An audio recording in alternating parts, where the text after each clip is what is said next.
नमस्ते future doctors, आप लोगों का स्वागत है इवोल्यूशन टेस्ट सीरीज के 4th वीडियो सॉल्यूशन में। आज हम लोग डिस्कस करने वाले हैं केमिस्ट्री का वीडियो सॉल्यूशन।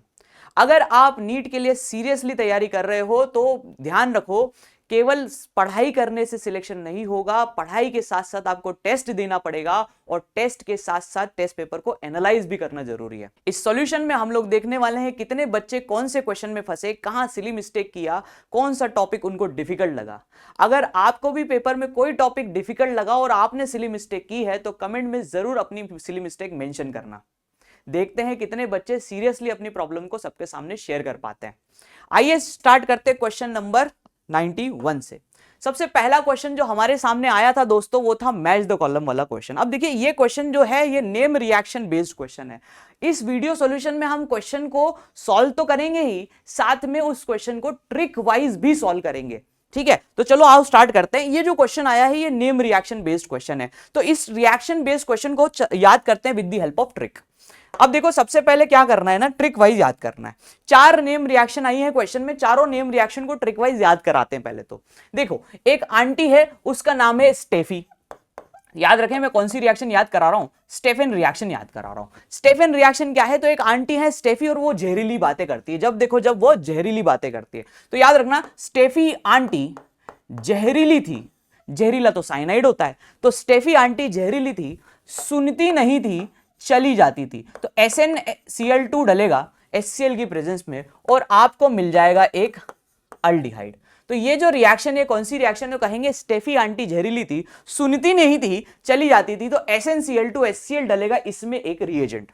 ठीक है, नेक्स्ट बात करते हैं कि देखिए एक छोटा सा बच्चा है, इसका नाम गोलू है। इसका नाम क्या है, गोलू। पर ये छोटा बच्चा है और ये तोतलाता है ना, तोतला के बोलता है। इसका नाम है गोलू। तो सोचो गोलू अगर कॉल करेगा, हेलो मैं गोलू बोल रहा हूं, तो तोतला के कैसे बोलेगा, तो बोलेगा हेलो मैं तोलू बोल रहा हूं। ठीक है, तो ये कौन सी रिएक्शन की बात कर रहा हूं मैं, ये बात कर रहा हूं मैं इटार्ड रिएक्शन की। अब देखो इटार्ड रिएक्शन में टी है ना, तो टी से याद करने का तरीका क्या, टोलू करो कॉल। टोलू मतलब टोलुइन, करो कॉल CrO2Cl2, बनने क्या वाला है, बनने वाला है अल्डिहाइड। ठीक है, बनने क्या वाला है, अल्डिहाइड। तो इटार्ड रिएक्शन में टोलू मतलब टोलुइन, करो कॉल CrO2Cl2। ठीक है, जबकि स्टेफन आंटी में क्या है, स्टेफी आंटी जहरीली थी, सुनती नहीं थी, चली जाती थी, SnCl2 इसका रिएजेंट है। ठीक है, नेक्स्ट रिएक्शन आती है, उसका नाम है गटरमैन कोच। कौन सी रिएक्शन, गटरमैन कोच। अब देखिए गटरमैन कोच रिएक्शन में क्या करना है, गटर को कल खोलूंगा, गटर को ही एक रिएक्शन याद रखना है। देखो ये गटर का ढक्कन है मतलब बेंजीन रिंग है। ठीक है, गटर को कल खोलूंगा मतलब HCl, COHCl के साथ रिएक्शन है और बनेगा गटर को ही, that mean C double bond O और H। तो बेंजल्डिहाइड इससे मिलने वाला है। तो गटरमैन कोच से भी क्या मिलने वाला है, बेंजल्डिहाइड मिलने वाला है। अब देखो अगर आप गटर खोलकर आए हो, ठीक है, अगर आप गटर खोलकर आए हो और आपको मूड तो आपका पूरा खराब हो चुका होगा, तो आप बोलोगे कि सर मुझे रोज दे दो। तो नेक्स्ट रिएक्शन है रोजनमुंड रिएक्शन। अब देखो रोजनमुंड में क्या है, आप रोज मांग रहे हो, क्यों मांग रहे हो, क्योंकि आपका मूड खराब है। तो रिएक्शन है रोज को कल दूंगा, किसको, रोज को ही। तो ये रिएजेंट हो जाएगा हमारा और इसके लिए मतलब रिएक्शन हो जाएगी हमारी, और इसके लिए जो रिएजेंट होगा वो होगा PDBaSO4। क्योंकि रोजन मूड क्यों खराब था, क्योंकि आपको बास आ रही थी, राइट। तो ये कुछ नेम रिएक्शन है जो हमने याद की। थोड़ा सा रिवाइज करते हैं जल्दी से, फिर क्वेश्चन सॉल्व करेंगे। क्वेश्चन है स्टेफी आंटी जहरीली थी, सुनती नहीं थी, चली जाती थी, SnCl2 डलता है स्टेफन रिएक्शन में। ठीक है, इटार्ड रिएक्शन में क्या होता है, टोलू करो कॉल, टोलुइन की रिएक्शन CrO2Cl2 से बनेगी, मतलब रिएजेंट क्या है, CrO2Cl2। गटरमैन कोच रिएक्शन का रिएजेंट क्या है, गटर को कल खोलूंगा, गटर को ही, तो को कल मतलब COHCl डलता है गटरमैन कोच रिएक्शन में। और रोजनमुंड में रोज को कल दूंगा, रोज को ही, रोज क्यों मतलब बास आ रही थी, तो रोज से BaSO4 याद रखना है, सब में अल्डिहाइड ही बन रहा है। आइए रिएक्शन को क्वेश्चन अब आइए क्वेश्चन को सॉल्व करते हैं। क्वेश्चन देखिए क्या है, मैच द कॉलम है। सबसे पहली रिएक्शन है स्टेफी आंटी, देखो जहरीला कौन होता है, साइनाइड, तो SnCl2 डला है मतलब स्टेफन रिएक्शन होगी। अब देखो ए वाला है का 4 आना चाहिए, मतलब स्टेफन रिएक्शन होगी, तो ए का तो आना चाहिए दोस्तों 4। ठीक, सेकंड आता है, देखो बास आ रही है, बास काय में से आई थी, रोज में से, तो रोजनमुंड आ जाएगी, तो BaSO4 आ जाएगा।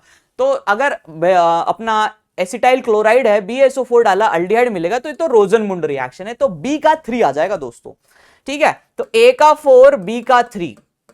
ठीक है, फोर्थ नंबर चलते हैं, इटार्ड रिएक्शन है। देखिए इटार्ड रिएक्शन में टोलू डला हुआ है, टोलुइन करोकोल CrO2Cl2 डला हुआ है, तो ये तो इटार्ड रिएक्शन है, तो सी का तो 1 आ जाएगा, तो सी का आ जाएगा 1। और ये गटर को कल खोलूंगा, गटर को ही, ये गटरमैन कोच रिएक्शन है, तो डी का 2 आ जाएगा, डी का आ जाएगा 2। आइए ऑप्शंस मैच करते हैं, ए का 4, बी का 3, सी का 1 और डी का 2, डी लगा देंगे बेटा इसका answer.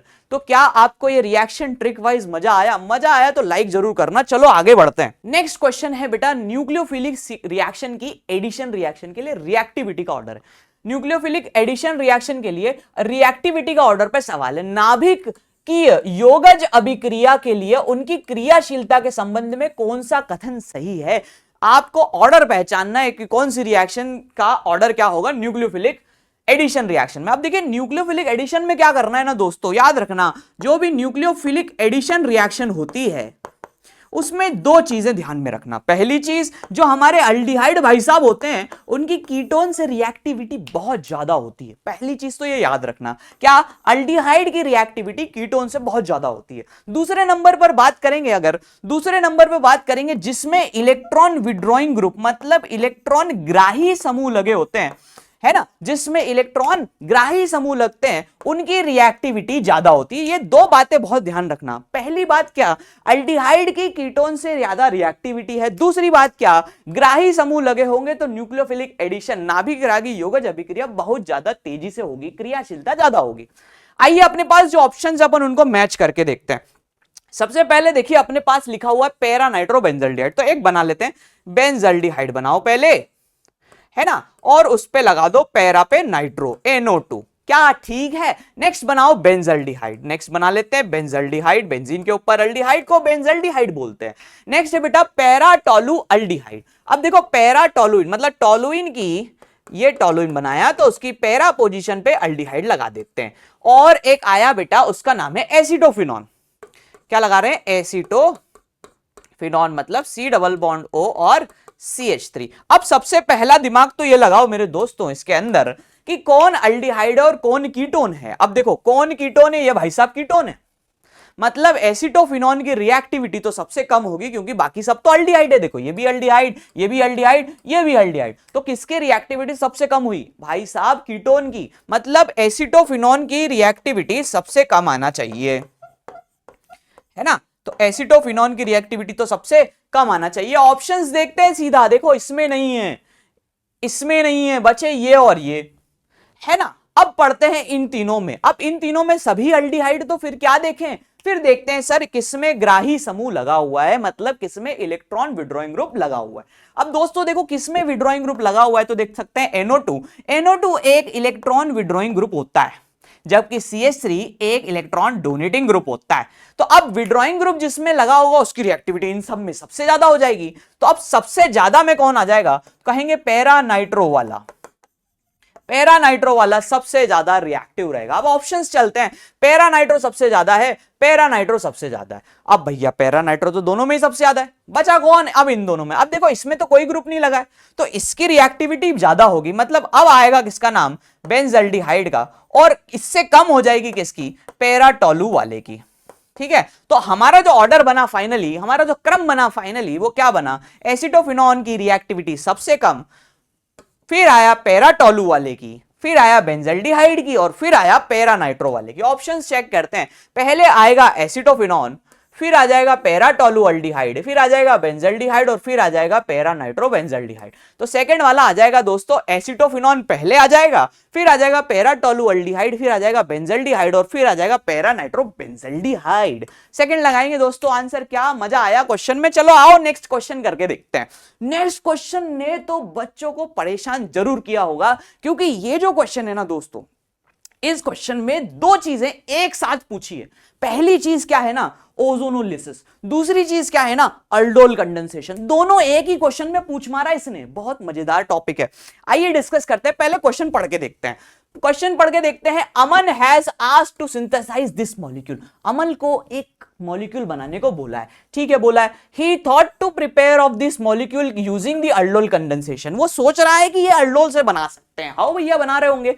He found in a cyclic alkenes in his laboratory, lab में उसको कुछ साइक्लिक अल्कीन मिले। अब देखो साइक्लिक अल्कीन से अल्डोल तो बना नहीं सकते डायरेक्टली, तो उसने सोचा आगे, he thought performing ozonolysis reaction on alkene to produce dicarbonyl compounds, उसने क्या सोचा, एक अल्कीन का पहले क्या कर लेता हूं, ओजोनोलिसिस कर लेता हूं, और फिर ओजोनोलिसिस करके उसको अल्डोल करके एक कंपाउंड बना लेता हूं, मतलब ये कंपाउंड बना लेता हूं।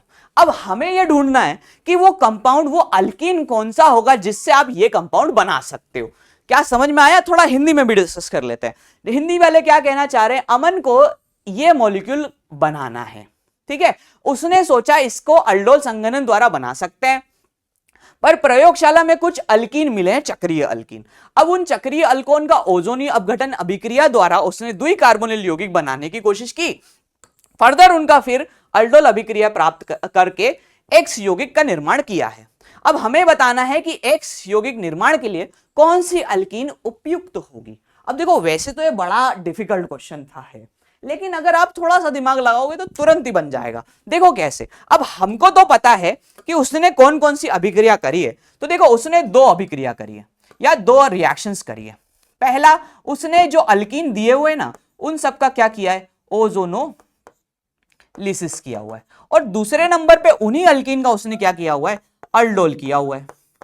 मतलब फाइनल जो एक्स मिला है वो पहले ओजोनोलिसिस करके मिला है, सेकंड नंबर उसका अल्डोल करके मिला है। अब आओ अपन ट्राई करते हैं। पहली चीज अपन पहले अल्डोल से चलते हैं। अब देखो मेरे दोस्तों, आपने पढ़ा होगा कि अल्डोल रिएक्शन, क्लास में हम लोग डिस्कस भी करते हैं कि अल्डोल रिएक्शन कैसी होती, तो हम कहेंगे एक अल्डिहाइड और दूसरा भी अल्डिहाइड है, और दोनों से अगर हम रिएक्शन करा रहे हैं तो हमें अल्फा बीटा अनसैचुरेटेड अल्डिहाइड मिलता है। अगर दोनों ही अल्डिहाइड है तो हमारा जो प्रोडक्ट मिलेगा वो मिलेगा अल्फा बीटा अनसैचुरेटेड अल्डिहाइड, ठीक। अगर दोनों ही कीटोन है और हम उसका अल्डोल कंडेंसेशन करा रहे हैं तो हमें अल्फा बीटा अनसैचुरेटेड कीटोन मिलेगा। अब या तो एक अल्डिहाइड या एक कीटोन, दोनों की रिएक्शन कराते हैं तो या तो मुझे अल्फा बीटा अनसैचुरेटेड अल्डिहाइड भी मिल सकता है या फिर मुझे अल्फा बीटा अनसैचुरेटेड कीटोन भी मिल सकता है। मैं ये क्यों बताना चाह रहा हूं, ध्यान से सुनना। अगर हम किसी रिएक्शन में अल्डोल रिएक्शन करा रहे हैं, ठीक है, तो दोनों अल्डिहाइड लेंगे तो प्रोडक्ट भी अल्डिहाइड ही मिलेगा, दोनों कीटोन लेंगे तो दोनों से कीटोन ही मिलेगा, और अगर अल्डिहाइड या कीटोन लेते हैं तो अल्डिहाइड या कीटोन मिल सकता है, ठीक है। मतलब दिमाग में एक बात फिक्स रखो, हमें जो कंपाउंड बनाना है पहले आइडेंटिफाई करो वो क्या है, वो तो एक कीटोन है। अब खुद दिमाग लगाओ, क्या ये दो अल्डिहाइड की रिएक्शन से बनाया जा सकता है? नहीं बनाया जा सकता, क्योंकि दोनों अल्डिहाइड जब अल्डोल कंडेंसेशन करेंगे तो अल्डिहाइड ही मिलने वाला है। मतलब इन दोनों में से कोई एक हो सकता है कि या तो दोनों ही जो रिएक्टिंग होंगे मॉलिक्यूल्स वो दोनों ही कीटोन होंगे या तो दोनों ही अल्डिहाइड होंगे मेरे दोस्तों, सॉरी, या तो दोनों ही अल्डिहाइड होंगे तो नहीं बना सकते, दोनों ही कीटोन हुए तो बना सकते हैं, या दोनों में से कोई एक कीटोन हुआ तो बना सकते हैं, ठीक है ना। अब क्योंकि हमें अल्डोल करना है पर अल्डोल के लिए इन अल्कीन्स का तो नहीं कर सकते, तो पहले इन सबका ओजोनोलिसिस करते हैं। चलो एक काम करते हैं, नेक्स्ट पेज पे इसको अपन बना के देखते हैं, ठीक है।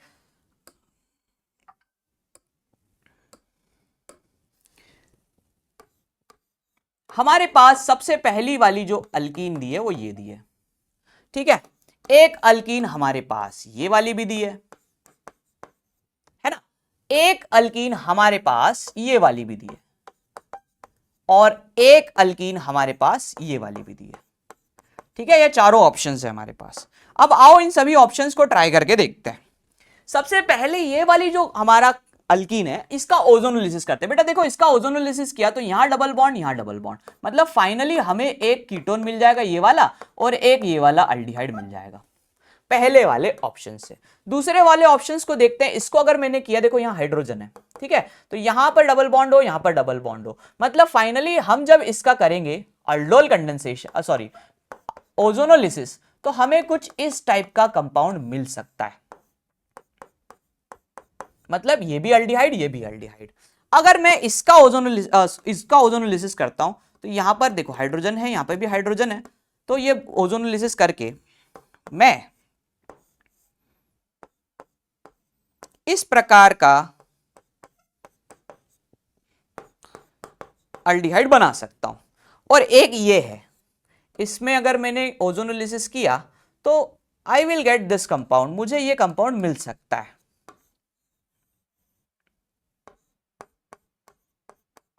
ठीक, अब देखो क्या करना है, थोड़ा सा वापस से लिखते हैं कि देखो अगर अल्डिहाइड और अल्डिहाइड होंगे तो जो फाइनल अल्फा बीटा मिलेगा वो भी अल्डिहाइड ही मिलेगा, राइट। अगर कीटोन और कीटोन करेंगे तो फाइनल जो अल्फा बीटा मिलेगा वो भी कीटोन ही मिलेगा, ठीक। और अगर कोई अल्डिहाइड या कीटोन करेंगे तो हो सकता है कि अल्फा बीटा अल्डिहाइड मिल जाए या फिर अल्फा बीटा कीटोन मिल जाए। ये थोड़ा सा दिमाग लगाने वाला कॉन्सेप्ट हुआ। अब हमने जब ओजोनोलिसिस किया इन सभी अल्कीन का तो हमें इस प्रकार के अल्डिहाइड मिले, ठीक। अब सुनना, क्योंकि हमें जो कंपाउंड बनाना है, हमें जो कंपाउंड बनाना है वो कुछ ये बनाना है, हमको जो कंपाउंड बनाना है वो ये एक्स मॉलिक्यूल तो ये है। अब इस कंपाउंड में देखा हमने तो हमको मिला कि सर ये तो एक कीटोन है, मतलब हमें कीटोन बनाना है। अब पहले तो जिनमें जो जो अल्डिहाइड है वो हटा लो। देखो इसमें तो दोनों ही अल्डिहाइड है। अब सोचो अगर ये अल्डोल कंडेंसेशन करे भी, ये भी अल्डिहाइड ये भी अल्डिहाइड, सोचो अगर ये अल्डोल कंडेंसेशन करे भी तो ये प्रोडक्ट जो देंगे ना वो अल्डोल अल्डिहाइड ही देंगे, अल्फा बीटा वाला। अपने को तो कीटोन चाहिए, मतलब ये वाला आंसर नहीं हो सकता, मतलब ये वाली अल्कीन से तो नहीं बना सकते, ठीक है। दूसरा वाला देखते हैं, ये वाला देखो, ये वाले को चेको एक बार, इसमें ये भी अल्डिहाइड और ये भी अल्डिहाइड। अब दोनों ही अल्डिहाइड है तो इसको बनाएंगे, जब इसका अपन अल्डोल कराएंगे तो इससे भी हमें अल्डिहाइड अल्फा बीटा अनसैचुरेटेड मिलेगा, तो ये वाला भी हमारा नहीं हो सकता, मतलब ये वाली अल्कीन भी नहीं ले सकते, ठीक। अब आओ इस पर और इस पर। अब 2 मिनट के लिए सोचो कि ये वाला है, अब देखो ये साइक्लिक है, इसमें एक कीटोन है और एक अल्डिहाइड है, इससे पॉसिबल है बन सकता है। और इसमें देखें तो एक अल्डिहाइड है, सॉरी एक कीटोन है और एक अल्डिहाइड है, इससे भी पॉसिबल है बन सकता है। अब इन दोनों को आगे लेके चलते हैं, ठीक है। चलो अगर सोचो जरा 2 मिनट के लिए कि ये वाला अगर हो, है ना, और इसका अल्डोल कर दिया अपन ने, क्योंकि उसके पास तो अल्फा हाइड्रोजन है नहीं, तो अगर मैंने इसका अल्डोल किया भी तो मुझे तो कोई इस टाइप का प्रोडक्ट मिल जाएगा, लेकिन जो मुझे बनाना है वो तो ये बनाना है, तो इससे भी पॉसिबल नहीं हो पा रहा है। क्या समझ में आया? तो चलिए रिएक्शन पे चलते हैं वापस से। अब देखो इसका ओजोनोलिसिस किया तो इससे अल्डिहाइड और ये कीटोन मिला। अब क्योंकि साइक्लोहेक्सेनॉन से 5 कार्बन वाला तो नहीं बना सकते, 5 मेंबर्ड साइकिल रिंग नहीं बना सकते, ए नहीं बना सकते। इसका जब ओजोनोलिसिस करेंगे तो इसमें भी हाइड्रोजन है, इसमें भी हाइड्रोजन है, दोनों अल्डिहाइड बनेंगे और दोनों अल्डिहाइड से तो अल्डिहाइड प्रोडक्ट बनेगा, अपने को कीटोन बनाना है, ये भी नहीं बना सकते।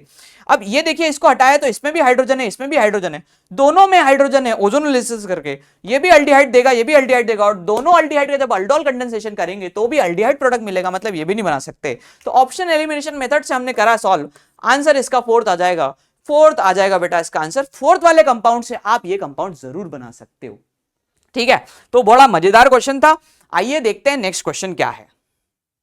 नेक्स्ट क्वेश्चन बहुत ही शानदार क्वेश्चन, स्टेटमेंट बेस्ड क्वेश्चन है, फिर से अल्डिहाइड और कीटोन बेटा, अल्डोल कंडेंसेशन और केनिज़ारो रिएक्शन, ये दो बहुत ही इंपॉर्टेंट रिएक्शन है नीट पॉइंट ऑफ व्यू से, है ना। तो इन क्वेश्चंस को ध्यान से करना है, सीखना है, और इनकी तो वैरायटी भी बहुत अच्छे से करके जाना है। सबसे पहले पढ़ते हैं 94 नंबर क्वेश्चन क्या कहना चाह रहा है। स्टेटमेंट 1 दिया हुआ है, स्टेटमेंट 1 है acidity of alpha hydrogen of aldehyde and ketone is responsible for the aldol reaction. कथन दिया हुआ है अल्डिहाइड और कीटोन की अल्फा हाइड्रोजन की अम्लीयता एल्डोल अभिक्रिया के लिए जिम्मेदार है। अब भैया इसके लिए आपको अल्डोल को समझना पड़ेगा। अल्डोल रिएक्शन में देखो क्या है, कुछ नहीं मेरे दोस्त, नाम में सब कुछ छुपा होता है। देख, अल मतलब अल्डिहाइड, ओल मतलब बीटा हाइड्रोक्सी अल्डिहाइड या कीटोन, बीटा मतलब बीटा पे OH होगा, पहली चीज। दूसरा, अल का मतलब होता है अल्फा हाइड्रोजन, ठीक है, अल का मतलब क्या है, अल्फा हाइड्रोजन। तो अल्फा हाइड्रोजन होना चाहिए, क्या होना चाहिए, अल्फा हाइड्रोजन होना चाहिए। अगर किसी के पास कोई अल्डिहाइड है या कोई कीटोन है और उनके पास अल्फा हाइड्रोजन है तो ही वो अल्फा हाइड्रोजन वाले अल्डोल रिएक्शन दिखाते हैं, है ना। क्यों? क्योंकि अल्फा हाइड्रोजन एसिडिक होते हैं, बिल्कुल सही बात है। तो यस, पहला स्टेटमेंट बिल्कुल सही आ रहा है। अल्डिहाइड और कीटोन जिनके पास अल्फा हाइड्रोजन होते हैं वही अल्डोल अभिक्रिया के लिए जिम्मेदार होते हैं, जिनके पास अल्फा नहीं है वो थोड़ी होते हैं, ठीक है ना। तो पहला स्टेटमेंट तो बिल्कुल सही है। नेक्स्ट स्टेटमेंट पढ़ते हैं, reaction between benzaldehyde and ethanol will not give a cross aldol product. Benzaldehyde और इथेनॉल की अभिक्रिया से क्रॉस अल्डोल उत्पाद नहीं बनेगा। आओ ट्राई करते हैं। बेंजल्डिहाइड बनाते हैं पहले तो, ठीक है, और इथेनॉल बनाते हैं। इथेनॉल में देखो क्या है, ये होता है इथेनॉल, ठीक है ना। अब ध्यान से देखना मेरे दोस्तों, क्या इसके पास अल्फा हाइड्रोजन है? नहीं सर, इसके पास तो अल्फा हाइड्रोजन नहीं है। पर क्या इसके पास अल्फा हाइड्रोजन है? यस, इसके पास 3 अल्फा हाइड्रोजन है। क्रियात्मक समूह के पास वाले हाइड्रोजन को अल्फा हाइड्रोजन कहते हैं। अब देखो, इसके पास अल्फा हाइड्रोजन है, इसके पास अल्फा हाइड्रोजन नहीं है। हमने पढ़ा है कि अगर कोई अल्डिहाइड है और दोनों सेम है तो अल्डोल, दोनों डिफरेंट है तो क्रॉस अल्डोल। अब देखो, ये अलग अल्डिहाइड है, ये अलग अल्डिहाइड है, एक के पास अल्फा हाइड्रोजन है, एक के पास नहीं है, तो यस, ये तो क्रॉस अल्डोल देना चाहिए भैया, ये तो क्रॉस अल्डोल देना चाहिए। ये क्या बोल रहा है? बेंजल्डिहाइड इथेनॉल क्रॉस अल्डोल नहीं देंगे भाई। अरे भाई साहब देंगे, तो ये तो गलत बात हो गई है ना। तो पहला स्टेटमेंट सही है, दूसरा स्टेटमेंट गलत है मेरे दोस्तों। पहला सही है, दूसरा गलत है। फोर्थ लगाएंगे आंसर, पहला कथन सही, दूसरा गलत। First is correct, second is incorrect. आओ, मजेदार स्टेटमेंट बेस्ड क्वेश्चन था। नेक्स्ट क्वेश्चन देखते हैं। नेक्स्ट क्वेश्चन है फिर से अल्डिहाइड और कीटोन के ऊपर बेस्ड। अरे भाई साहब, अक्षय कुमार बोलता हूं मैं अल्डिहाइड और कीटोन को, बहुत ज्यादा काम के हैं। चलो आओ पढ़ते हैं। क्वेश्चन क्या है? Both acetaldehyde and acetone individually undergo which of the following reaction. Acetaldehyde और एसीटोन व्यक्तिगत रूप से निम्नलिखित में से किस अभिक्रिया से गुजर सकते हैं? मतलब दोनों रिएक्शन दिखाना चाहिए। अब पहले तो पढ़ते हैं एसिटल्डिहाइड। देखो बेटा, एसिटल्डिहाइड का स्ट्रक्चर है CH3COH, ठीक है। नेक्स्ट हमारा जो एसीटोन है वो होता है CH3C double bond O CH3, ठीक है ना। आओ दोस्तों करते हैं इसको डिकोड। अब कौन कौन सी रिएक्शन है देखो। आइडोफॉर्म, अब पहली बात तो देखो पढ़ो आइडोफॉर्म क्या है। देखो, आइडोफॉर्म अभिक्रिया में जिसके पास CH3C डबल बॉन्ड O क्रियात्मक समूह होता है वो आइडोफॉर्म देता है। क्या इसके पास है? देखो, हाँ सर इसके पास है, तो ये तो देगा, बिल्कुल देगा। इसके पास भी है सर, हाँ, तो ये भी देगा। मतलब ये दोनों जन मिलके आइडोफॉर्म रिएक्शन देंगे, क्योंकि आइडोफॉर्म के लिए शर्त क्या है? CH3CO ग्रुप होना चाहिए। नेक्स्ट अगले अभिक्रिया है कैनिजारो अभिक्रिया। कैनिजारो को मैं क्या बोलना है? कैनिजारो। अब देखो, कैनिजारो का मतलब क्या? जिसके पास अल्फा हाइड्रोजन नहीं होना चाहिए वो कैनिजारो देता है, ठीक है। तो पहली बात तो कीटोन तो कैनिजारो देते नहीं, ये तो कैनिजारो नहीं देगा। और ये भाई साहब के पास अल्फा हाइड्रोजन है तो ये भी कैनिजारो नहीं देगा। जिसके पास अल्फा हाइड्रोजन नहीं होते वो देता है कैनिजारो, तो ये दोनों ही कैनिजारो नहीं देंगे, दोनों ही कैनिजारो नहीं देंगे। अगली अल्डोल कंडेंसेशन। बेटा अल्डोल के लिए शर्त क्या बताइए? अल मतलब अल्फा हाइड्रोजन। दोनों के पास अगर अल्फा हाइड्रोजन है तो अल्फा हाइड्रोजन है क्या चेक करते हैं। क्रियात्मक समूह के पास वाले कार्बन का अल्फा है, इसके पास भी अल्फा है, दोनों के पास अल्फा है, दोनों अल्डोल दे देंगे तो अल्डोल तो ये दोनों रिएक्शन दिखा देंगे। टॉलन रिएजेंट की बात करते हैं। टॉलन बेटा अल्डिहाइड दिखाते हैं, कीटोन नहीं दिखाते, है ना। अब देखो, ये तो कीटोन है और ये अल्डिहाइड है, तो एक जन दिखा देगा, एक जन नहीं दिखाएगा। अपन चाहते हैं दोनों व्यक्तिगत रूप से दिखाएं, तो इसलिए टॉलन रिएजेंट नहीं दिखा सकते अपन, क्योंकि टॉलन अल्डिहाइड दे देगा, कीटोन नहीं देगा, ठीक है ना। नेक्स्ट बात करते हैं क्लेमेंसन रिडक्शन। बेटा क्लेमेंसन रिडक्शन क्या है सुनिए। क्लेमेन का बेटा जंग लड़ता है, क्या बोलना? क्लेमेन का बेटा जंग लड़ता है, ZnHgHCl डालेंगे। क्या बोलना? क्लेमेन का बेटा जंग लड़ता है, तो इससे रिड्यूस हो जाती है हमारा कीटोन या अल्डिहाइड ग्रुप रिड्यूस होकर अल्केन बना लेता है। अब जो इसमें देखो C डबल बॉन्ड O है, यस ये रिएक्शन दिखाएगा, इसमें भी C double bond O, yes ये दिखाएगा। तो ये दोनों जन मिलके क्लेमेंसन रिडक्शन दिखाएंगे। तो देखिए, अपने को क्वेश्चन ये पूछा है कि दोनों कौन कौन से टेस्ट दिखाएंगे दोनों मिलके। तो देखो, आइडोफॉर्म तो दिखा सकते हैं दोनों अल्डोल कंडेंसेशन भी दिखा सकते हैं और दोनों क्लेमेंसन भी दिखा सकते हैं। मतलब आंसर A, C और E होना चाहिए। सेकंड आ जाएगा दोस्तों इसका आंसर, ठीक है। आहा मजा आ गया। Next question, next question, my God, thermodynamics से क्वेश्चन आया दोस्तों। बहुत सारे बच्चे रिएक्शन देख के ही कंफ्यूज हो जाते हैं, पर अब नहीं होगे, क्योंकि तुम्हारा भाई इसको बहुत प्यार से और बहुत सिंपल तरीके से सॉल्व करने की कोशिश करेगा। हो सकता है तरीका सिंपल ना लगे, पर अप्रोच बहुत प्यारी लगने वाली है, ठीक है। आओ ट्राई करते हैं। देखिए, 2 रिएक्शन दी हुई है और एक नई रिएक्शन बनानी है। बहुत बढ़िया, हेस लॉ लगाओ, बढ़िया काम हो जाएगा, ठीक है ना। 2 रिएक्शन दी हुई है, एक रिएक्शन बनानी, कैसे करें? बहुत सिंपल है, देखो कैसे। हमें जो रिएक्शन बनानी है उस पर फोकस होना चाहिए। जैसे देखो, मुझे कार्बन ग्रेफाइट चाहिए लेफ्ट साइड में। दोनों रिएक्शन में देखो कार्बन ग्रेफाइट किस साइड लिखा हुआ है? लेफ्ट में। यस सर, बी वाले में लिखा हुआ है। तो इस रिएक्शन को पहले एज इट इज लिख देते हैं। तो कार्बन ग्रेफाइट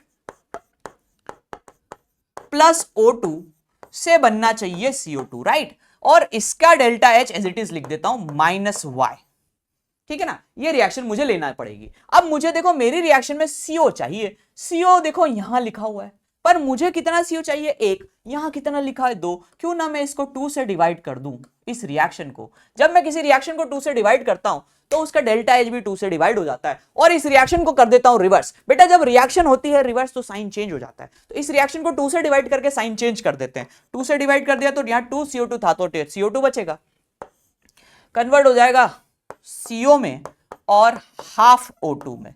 अब मैंने क्या किया है, इस रिएक्शन को रिवर्स किया है तो इसका साइन -x था, तो अब क्या हो जाएगा +x, और मैंने रिएक्शन को 2 से डिवाइड किया तो डिवाइडेड बाय 2 हो जाएगा। अब आओ इन दोनों रिएक्शन को जोड़कर देखते हैं, दोनों रिएक्शन को जोड़कर देखते, देखो CO2 से CO2 कैंसिल, हाफ O2 से ये हाफ हो जाएगा, ठीक है, हाफ O2 से ये हाफ कैंसिल हो जाएगा, क्या बनेगा देखना ध्यान से, इधर बचेगा carbon graphite plus half O2, ये हाफ इसको कट देगा, ये एक है ना, एक में से आधा गया तो आधा बचा और बना CO।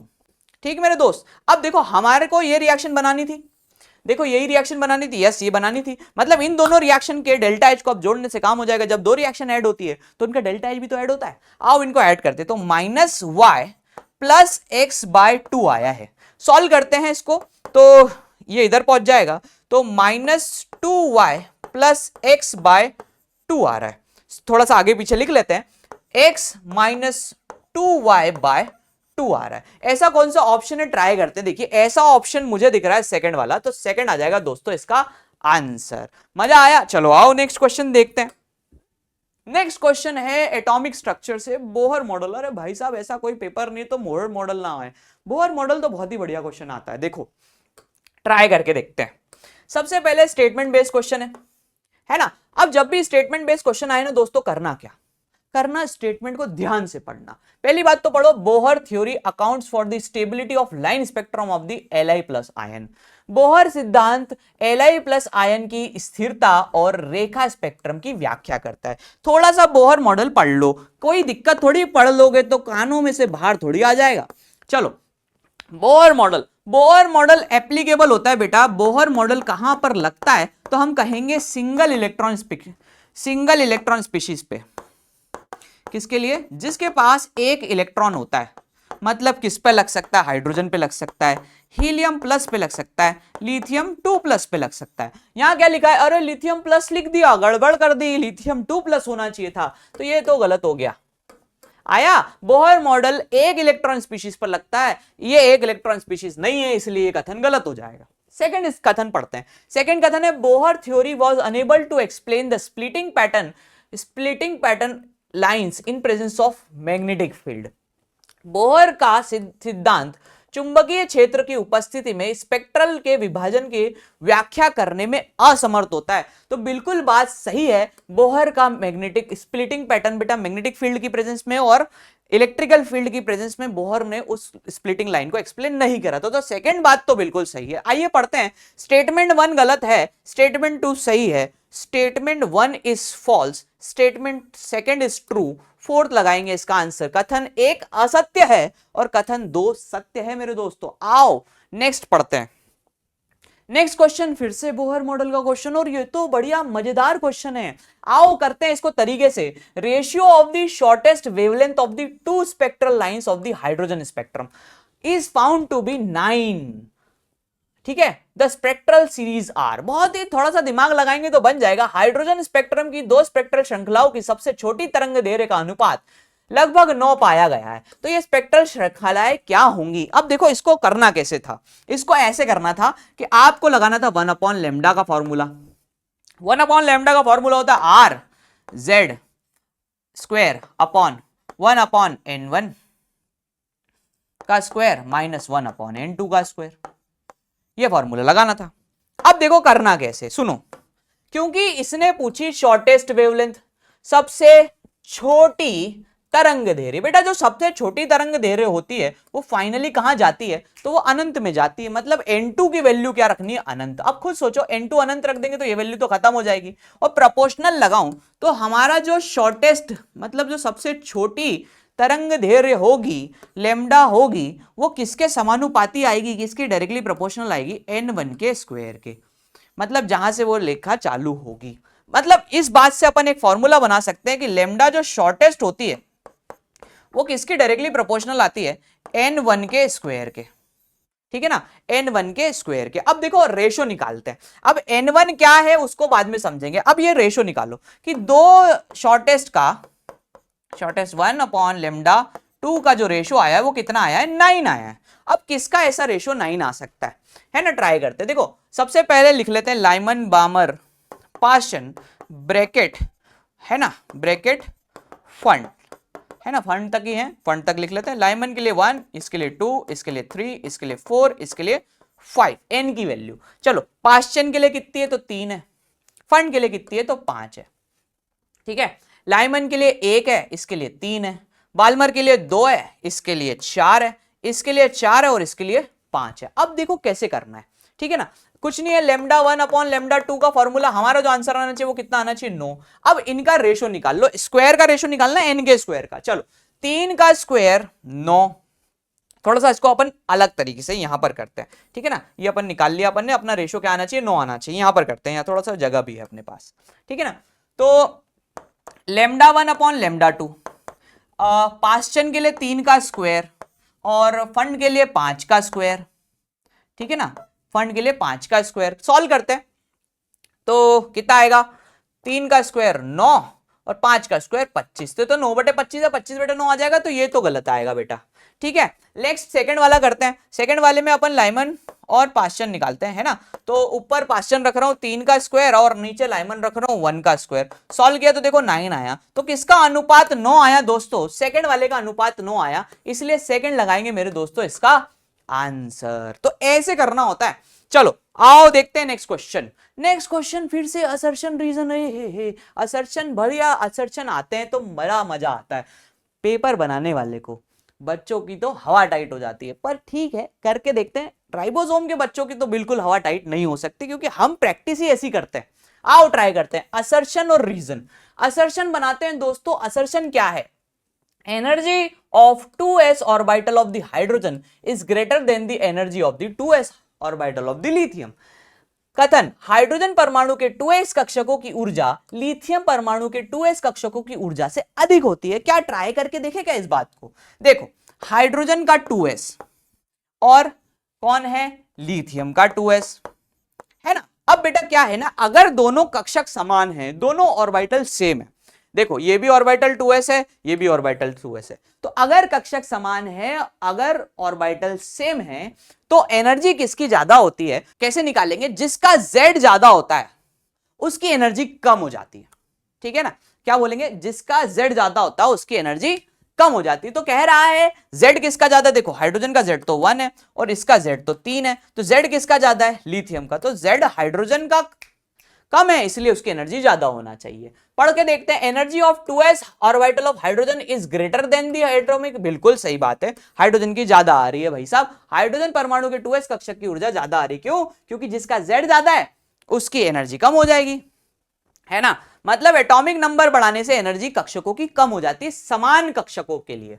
तो देखो रीजन भी यही होना चाहिए। रीजन पढ़ते हैं, energy of the orbital in the same subshell decrease with increase in atomic number. तो रीजन भी बिल्कुल सही है, एक ही उपकोश में स्थित कक्षकों की ऊर्जा परमाणु क्रमांक में वृद्धि के साथ घटती है, तो यह बात बिल्कुल सही है। तो बातें देखो सही भी और एक्सप्लेनेशन भी है, करेक्ट व्याख्या है। तो पढ़ते हैं, both assertion reason are true and reason is the correct explanation of the assertion. Assertion reason दोनों सत्य हैं और सही स्पष्टीकरण भी है, सही स्पष्टीकरण है, इसलिए ए लगा देंगे इसका आंसर। चलिए आइए देखते हैं next question. Oh my God, quantum number से क्वेश्चन आया। क्वांटम नंबर्स में बड़े बच्चों को डिफिकल्टी लगती है, लेकिन अपन बहुत बढ़िया तरीके से करेंगे इसको। देखो क्या कहना चाह रहा है, 4 क्वांटम नंबर्स की वैल्यूज दी हुई है इलेक्ट्रॉन्स की, उनने बोला एनर्जी का ऑर्डर। बेटा कुछ मत कर, एनर्जी के लिए n+l रूल लगा। क्या लगा, n+l रूल लगा। जिसकी n+l की वैल्यू ज्यादा आएगी उसकी एनर्जी ज्यादा आएगी। लेकिन सुनना ध्यान से, अब अगर जिसका n+l सेम हो गया, क्या, जिसका n+l सेम हो गया, तो उसकी एनर्जी कैसे निकालेंगे, जिसका n ज्यादा होगा उसकी एनर्जी ज्यादा बोलेंगे अपन, ठीक है ना। ये दोनों बातें याद रखनी। चलो आओ सबसे पहले सबका n+l निकालते हैं। तो देखो n है 3, ये है 3 + 2 कितना आया, 5 आया। इसका निकालो तो कितना आया 5 आया, इसका निकालो तो कितना आया 6 आया, इसका निकालो कितना आया 4 आया। अब बताओ सबसे पहले n+l ज्यादा किसका आया? सर सी वाले का ज्यादा है, मतलब सी वाले की एनर्जी सबसे ज्यादा है ना, सी वाले की एनर्जी सबसे ज्यादा। अब बचे कौन? सबसे कम किसकी होगी? सबसे कम ये 4 वाले की, मतलब डी वाले की। अब देखो ऐसा ऑप्शन ढूंढना जिसमें डी सबसे कम हो और सी सबसे ज्यादा। देखो ये दोनों ऑप्शन में से कोई मिल रहा है, ठीक है ना। अब बचे कौन? ये वाला 5 और ये वाला, ये भी 5। अब देखो दोनों में 5-5 है, तो जिसका n कम होगा उसकी एनर्जी कम होगी। तो n इसका कम है तो इसकी एनर्जी कम होगी, तो a यहां आ जाएगा और b यहां आ जाएगा, तो फाइनल ऑर्डर बनेगा DABC। तो DABC सेकंड लगा देंगे दोस्तों इसका आंसर, ठीक है। चलो मजेदार, नेक्स्ट क्वेश्चन। नेक्स्ट क्वेश्चन है स्टेटमेंट्स ढूंढना है, हाउ मेनी आर इनकरेक्ट। अब देखो यार क्या होता है ना कि जब बच्चा बहुत जल्दी में होता है, पेपर सॉल्व करके बैठने हैं उसको, इसके बाद केमिस्ट्री के बाद फिजिक्स भी तो करना होता है, जल्दीबाजी में क्या करता है ना, इनकरेक्ट पढ़ना भूल जाता है। इसलिए कभी भी ऐसे क्वेश्चन आए ना, इनकरेक्ट पे गोला लगा लिया करो। कथन कौन से गलत ढूंढना है कि सही ढूंढना है? तो गलत ढूंढना है, अपने को गलत बातें निकालनी है, ठीक है। ट्राई करते हैं। इन reversible expansion for an ideal gas under isothermal condition change in internal energy is 0। समतापीय अवस्था में आदर्श गैस के उत्क्रमणीय प्रसार में आंतरिक ऊर्जा का परिवर्तन 0 होता है। थोड़ा सा ध्यान दो, अगर समतापी प्रक्रम है मतलब आइसोथर्मल प्रक्रम है, ठीक है। अब आइसोथर्मल प्रक्रम में टेम्परेचर कांस्टेंट हो गया, मतलब चेंज इन टेम्परेचर 0 हो गया। बेटा जब चेंज इन टेम्परेचर 0 हो गया तो इंटरनल एनर्जी क्या हो जाती है? 0 हो जाती है, ठीक है ना। तो क्या 0 होती है? बिल्कुल। तो ये बात तो सही लिखी है, अपने को लिखना है गलत। रिवर्सिबल रिएक्शन है प्लस आइसोथर्मल भी है, तो इंटरनल एनर्जी आंतरिक ऊर्जा तो 0 होती है। तो ये बात तो सही है, अपने को गलत ढूंढनी है, तो ए वाली बात तो सही लिखी है। आओ सेकंड बात पढ़ते हैं। Delta S does not discriminate between reversible and irreversible process. Entropy उत्क्रमणीय और अनुत्क्रमणीय प्रक्रिया में भेद नहीं करती। भाई साहब एंट्रोपी नहीं करती तो फिर कौन करता है? एंट्रोपी तो करती है। अरे भाई साहब एंट्रोपी से तो पता चलता है ये बातें कौन सी उत्क्रमणीय कौन सी अनुत्क्रमणीय है, बिल्कुल, है ना। तो ये वाली बात भी गलत दी हुई है इनने, क्योंकि एंट्रोपी डिसाइड करती है, ये बोल रहा है नहीं डिसाइड करती, गलत बात है। बी वाली बात गलत लगी। सी वाली पढ़ते हैं। When system is in equilibrium entropy is 0। बेटा एंट्रोपी 0 नहीं होती, चेंज इन एंट्रोपी 0 होती है। वो कह रहा है जब निकाय संतुलन में होता है तो एंट्रोपी 0 होती है ना। जब निकाय साम्य पर होता है एंट्रोपी 0 होती है। अब क्योंकि एंट्रोपी क्या है? एंट्रोपी 0 नहीं होती भाई साहब, चेंज इन एंट्रोपी 0 होती है, तो ये वाली बात भी गलत है। नेक्स्ट बात पढ़ते हैं। When system is in equilibrium change in entropy is maximum. भाई साहब चेंज इन एंट्रोपी 0 होती है, एंट्रोपी मैक्सिमम होती है, ठीक है। इक्विलिब्रियम पे अभी तो बताया चेंज इन एंट्रोपी 0 होती है, मैक्सिमम थोड़ी होती है। जब निकाय साम्य अवस्था पर होता है तो एंट्रोपी परिवर्तन अधिकतम होता है। नहीं भाई साहब एंट्रोपी 0, एंट्रोपी परिवर्तन 0 होता है, एंट्रोपी अधिकतम होती है, तो ये वाली बात भी गलत है, ठीक है। चलो लास्ट पढ़ते हैं। Heat is a path function. क्या हीट एक पथफलन है? बिल्कुल सही बात है, पर heat absorb by the system under a specific condition is independent to the path. लेकिन विशेष परिस्थितियों में निकाय द्वारा अवशोषित ऊष्मा पथ पर निर्भर नहीं करती। तो ये बात बिल्कुल थोड़ी बहुत तो सही है। मतलब कैसे? देखो हीट तो एक पाथ फंक्शन है ना। हीट कैसा फंक्शन है? पाथ फंक्शन है। अब 2 मिनट के लिए सोचो कि अगर कार्य को 0 कर दिया जाए, वर्क डन को 0 कर दिया, तो U is equal to Q plus W होता है, और कार्य मैंने कर दिया 0, तो U is equal to Q हो गया। अब क्योंकि हमारा जो क्यू है वो पाथ फंक्शन पथ फलन है, अब वो किस पे? आंतरिक ऊर्जा पे निर्भर कर रहा है, और आंतरिक ऊर्जा एक अवस्था फलन है, तो इस केस में पथ फलन नहीं होती। तो हम ये कह सकते हैं ये वाली बात बिल्कुल सही है। कुछ कुछ कंडीशन में ऐसा बिल्कुल होता है, ठीक है। तो अब निकालते कौन से स्टेटमेंट गलत हैं। तो देखो बी गलत है, सी गलत है, डी गलत है, तो बी सी डी आ जाएगा इसका आंसर। सेकंड लगाएंगे दोस्तों। चलो नेक्स्ट क्वेश्चन। नेक्स्ट क्वेश्चन बहुत ही बढ़िया क्वेश्चन है, पढ़ के ऐसा लग रहा है कि कुछ ना कुछ तो चेंज होना चाहिए, लेकिन बहुत बढ़िया क्वेश्चन है। आओ ट्राई करते हैं। Volume of the gas is reduce to the half of its original volume. अगर किसी गैस का आयतन घटकर अपने मूल आयतन से आधा रह जाता है, मतलब वॉल्यूम को किया आधा, ठीक है ना, किसको किया आधा, आयतन को आधा किया। तो स्पेसिफिक हीट में क्या परिवर्तन आएगा बेटा, स्पेसिफिक हीट जो है ना, स्पेसिफिक हीट एक गहन गुणधर्म है, मतलब एक इंटेंसिव प्रॉपर्टी है, ठीक है। अब देखो दो प्रॉपर्टी होती है, एक होती है एक्सटेंसिव, एक होती है इंटेंसिव। एक्सटेंसिव प्रॉपर्टी वो होती है जो आधी करने पर आधी हो जाती है, इंटेंसिव प्रॉपर्टी वो होती है जो आधी करने पर आधी नहीं होती। अब क्योंकि विशिष्ट ऊष्मा स्पेसिफिक हीट किस प्रकार का गुणधर्म है, तो कहेंगे गहन गुणधर्म है, और गहन गुणधर्म को वॉल्यूम आयतन आधा करने से फर्क ही नहीं पड़ेगा, तो ये अपरिवर्तित रहेगा, रिमेन्स कांस्टेंट, ठीक है। तो चलो नेक्स्ट क्वेश्चन देखते हैं। चलिए बच्चों अगले क्वेश्चन की ओर बढ़ते हैं। अगला क्वेश्चन क्या कह रहा है, एआर टाइप का क्वेश्चन है, असर्शन दिया हुआ है, असर्शन में एक अपने को कंपाउंड दिया हुआ है, does not give HVZ reaction, ठीक है। कथन की बात करें तो CH3 whole thrice COOH HVZ अभिक्रिया नहीं देता है। तो देखिए अपने पास कंपाउंड क्या दिया हुआ है, C, यहाँ पर इसके साथ 3 CH3 जुड़े हुए हैं, CH3, फिर यहाँ पे भी एक CH3 जुड़ा है, फिर यहाँ पे CH3 जुड़ा है, साथ में हमारे पास में है COO और H। तो अगर इस क्वेश्चन की बात करें बेटा, तो इस क्वेश्चन में यहाँ पर इस कार्बन के साथ में कोई भी अल्फा हाइड्रोजन की अगर अपन बात करें तो उपस्थित नहीं। ये फंक्शनल ग्रुप, ये अल्फा कार्बन, इससे कोई भी अल्फा हाइड्रोजन जुड़ा हुआ नहीं है, जिसके कारण ये HVZ रिएक्शन नहीं देता है।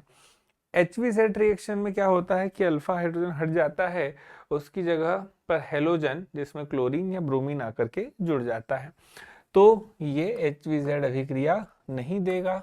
बिल्कुल कथन हमारे पास में सही है। अब इसका रीजन देखेंगे। रीजन फिर से वो कंपाउंड दिया है CH3 whole thrice COOH does not have alpha hydrogen atom, है ना। Compound CH3 whole thrice COOH में अल्फा हाइड्रोजन परमाणु नहीं होता है। बिल्कुल सही बात है, इसमें कोई भी अल्फा हाइड्रोजन नहीं है। तो अगर देखा जाए इसका आंसर, तो answer if both assertion and reason are true, बिल्कुल सही है, और reason is the correct explanation of assertion. कथन और कारण दोनों सही हैं तथा कथन कारण की सही व्याख्या करता है। तो 103 का आंसर हमारे पास में क्या हो जाएगा बच्चों, फर्स्ट हो जाएगा। चलिए अगले क्वेश्चन की ओर बढ़ते हैं।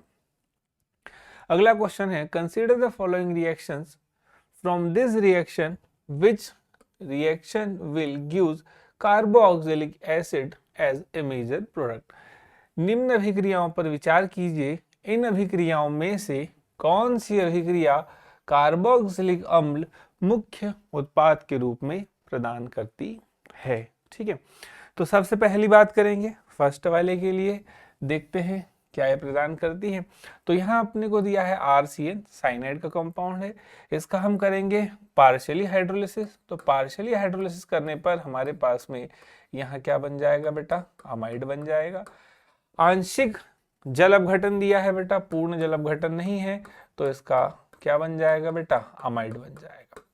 तो ये तो हमारे पास में नहीं दे रहा है, ठीक है। अब अपन बी वाले को अभी समझेंगे, ठीक है। पहले सी वाले को देखते हैं।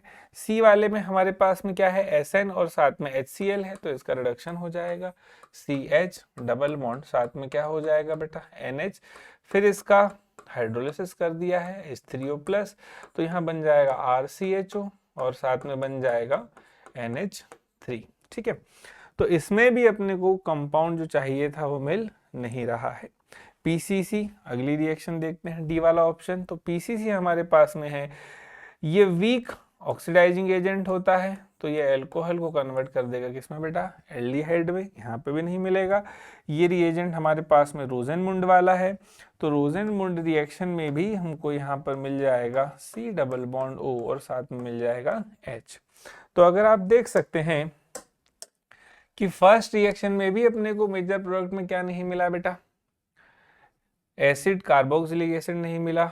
बी वाले में भी देखें तो अपने को नहीं मिला, बी वाले नहीं, सी वाले में भी नहीं मिला, और डी में भी नहीं मिला है, और ई वाले में भी नहीं मिला है। आइए अब अपन बी वाली रिएक्शन को समझते हैं, ठीक है। तो बी वाली में हमारे पास में यहाँ पे दिया हुआ था R, साथ में दिया हुआ था Mg और साथ में दिया हुआ था X, और दो चीजें दी गई थी, यहाँ दिया था CO2 और साथ में दिया था हमारे पास में हाइड्रोलिसिस H3O+, ठीक है। तो ये दो चीजें दी गई थी, फर्स्ट और सेकंड। तो अपन इसको समझें, C डबल बॉन्ड O कुछ इस प्रकार से लिखा जाएगा, और इलेक्ट्रोनेगेटिविटी ऑक्सीजन की ज़्यादा है तो ये इलेक्ट्रॉन करके इधर आ जाएंगे। यहाँ हो जाएगा आपके पास में carbon single bond double bond, और इस कार्बन पे आपके पास में जो चार्ज आ जाएगा वो होगा प्लस, और यहाँ पे होगा माइनस चार्ज। फिर अगली स्टेप में हमारे पास में ग्रिग्नार्ड रिएजेंट ले लेते हैं। ग्रिग्नार्ड रिएजेंट जो होगा RMgX, तो यहाँ हमने ले लिया R, साथ में ले लिया Mg, और साथ में ले लिया X ले लिया। अब अगर चार्ज की बात करें तो यहाँ चार्ज आ जाएगा प्लस, यहाँ चार्ज आ जाएगा माइनस, तो अपोजिट चार्ज एक दूसरे पर अटैक करेंगे। जब अटैक करेंगे तो आपके पास में यहाँ कंपाउंड जो बनेगा वो बन जाएगा बेटा C, साथ में डबल बॉन्ड, यहाँ आ जाएगा O, और ये जुड़ेगा यहाँ पर, एक जुड़ जाएगा अल्काइल ग्रुप, साथ में यहाँ जुड़ जाएगा Mg, और साथ में X। यहाँ चार्ज आ जाएगा प्लस, और यहाँ चार्ज आ जाएगा माइनस। अब इसका हम हाइड्रोलिसिस कर देंगे H3O+, तो जब हाइड्रोलिसिस करेंगे तो यहाँ बन जाएगा R, C double bond O, साथ में जुड़ जाएगा OH, और यहाँ पे जुड़ जाएगा Mg, एक साइड आ जाएगा बेटा OH, और एक साइड आ जाएगा X। तो इस रिएक्शन में आप देखेंगे कि मेजर प्रोडक्ट जो आपको मिल रहा है वो क्या मिल रहा है बेटा, कार्बोक्सिलिक एसिड मिल रहा है, ठीक है। तो इस क्वेश्चन में देखिए यहाँ पे आपको मिल रहा है RCOO, और साथ में H मिल रहा है, साथ में Mg, X, और साथ में आ रहा है OH। तो इन रिएक्शंस में देखेंगे, इधर मैं आपको और एक बार बता देता हूँ, यहाँ आपको मिला RCOOH, साथ में मिला Mg, इधर मिला X, और इधर क्या मिल गया OH। यहाँ आपको मिला RCHO, और साथ में NH3, यहाँ मिला आपको RCHO, ठीक है, और यहाँ आपको मिलेगा CHO एल्डिहाइड। तो मेजर प्रोडक्ट के रूप में आपको केवल B वाली रिएक्शन में कार्बोक्सिलिक एसिड मिल रहा है, इसीलिए इसका आंसर आ जाएगा केवल B, ठीक है। तो 104 का आंसर क्या हो जाएगा, केवल B हो जाएगा। चलिए अगले क्वेश्चन की ओर बढ़ते हैं। अगला question, select the incorrect reaction among the following. निम्न अभिक्रिया में से गलत अभिक्रिया की पहचान कीजिए, ठीक है। आइए गलत अभिक्रिया की पहचान करते हैं। हमारे पास कौन सी रिएक्शन इनकरेक्ट है।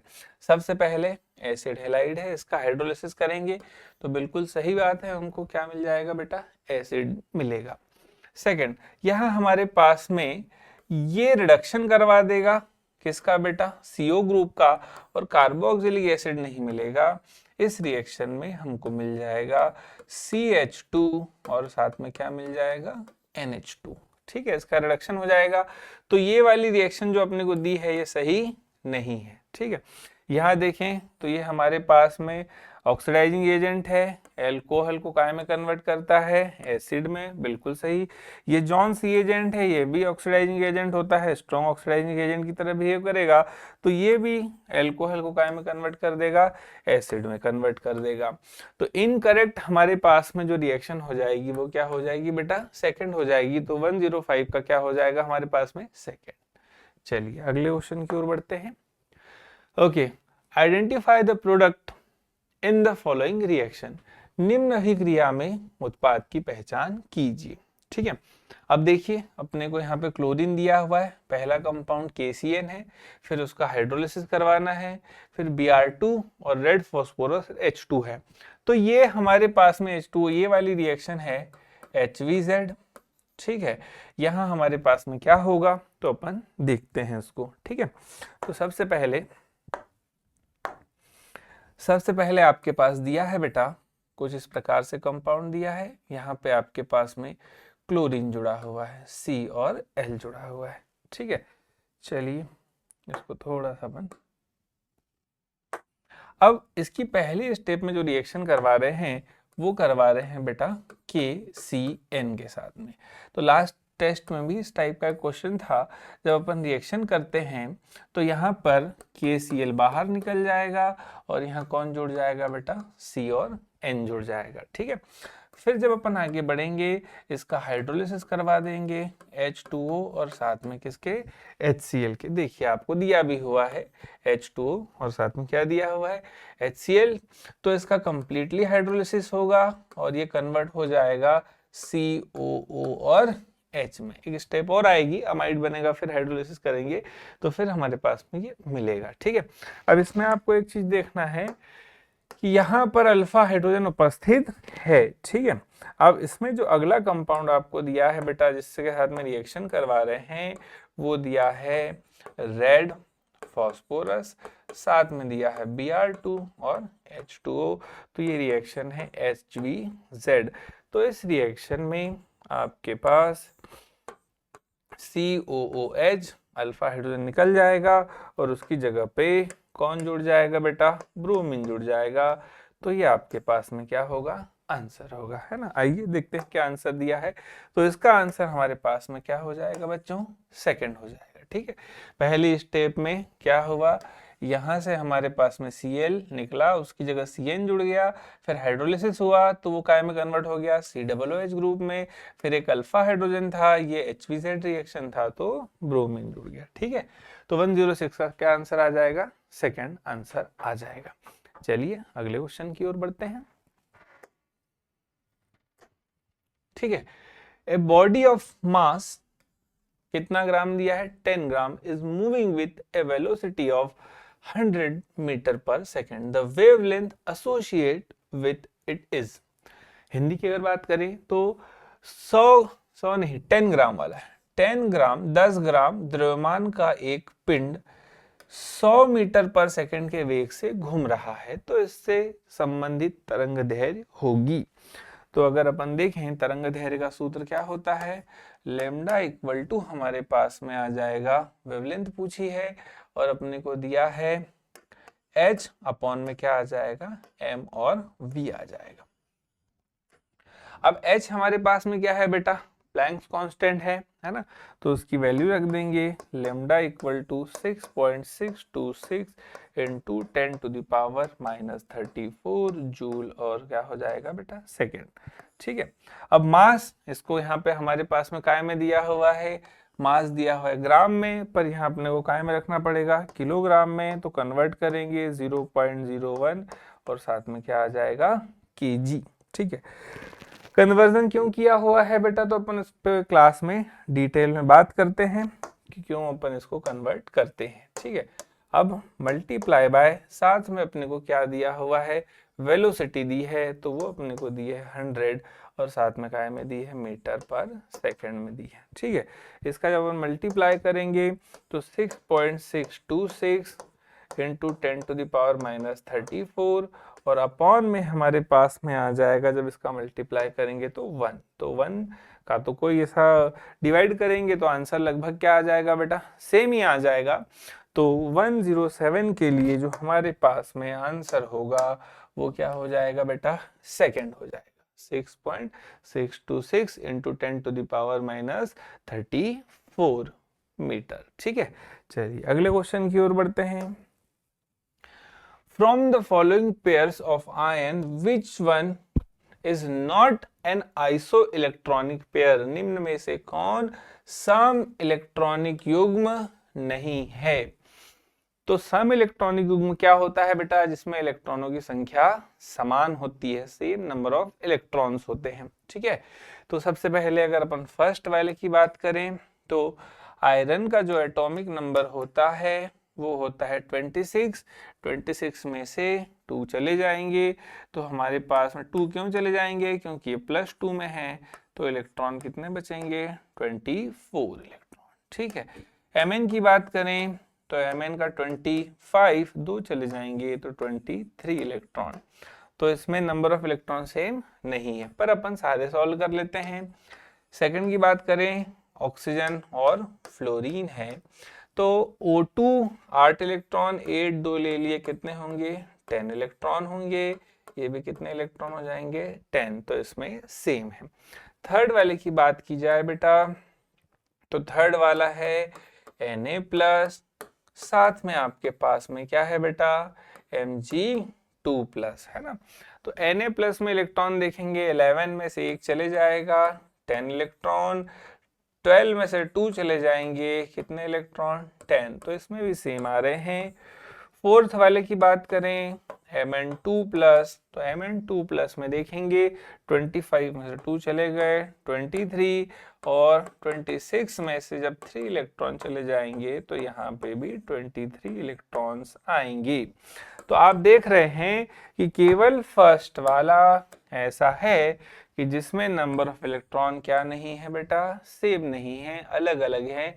तो ये आइसो इलेक्ट्रॉनिक स्पीसीज नहीं होगी।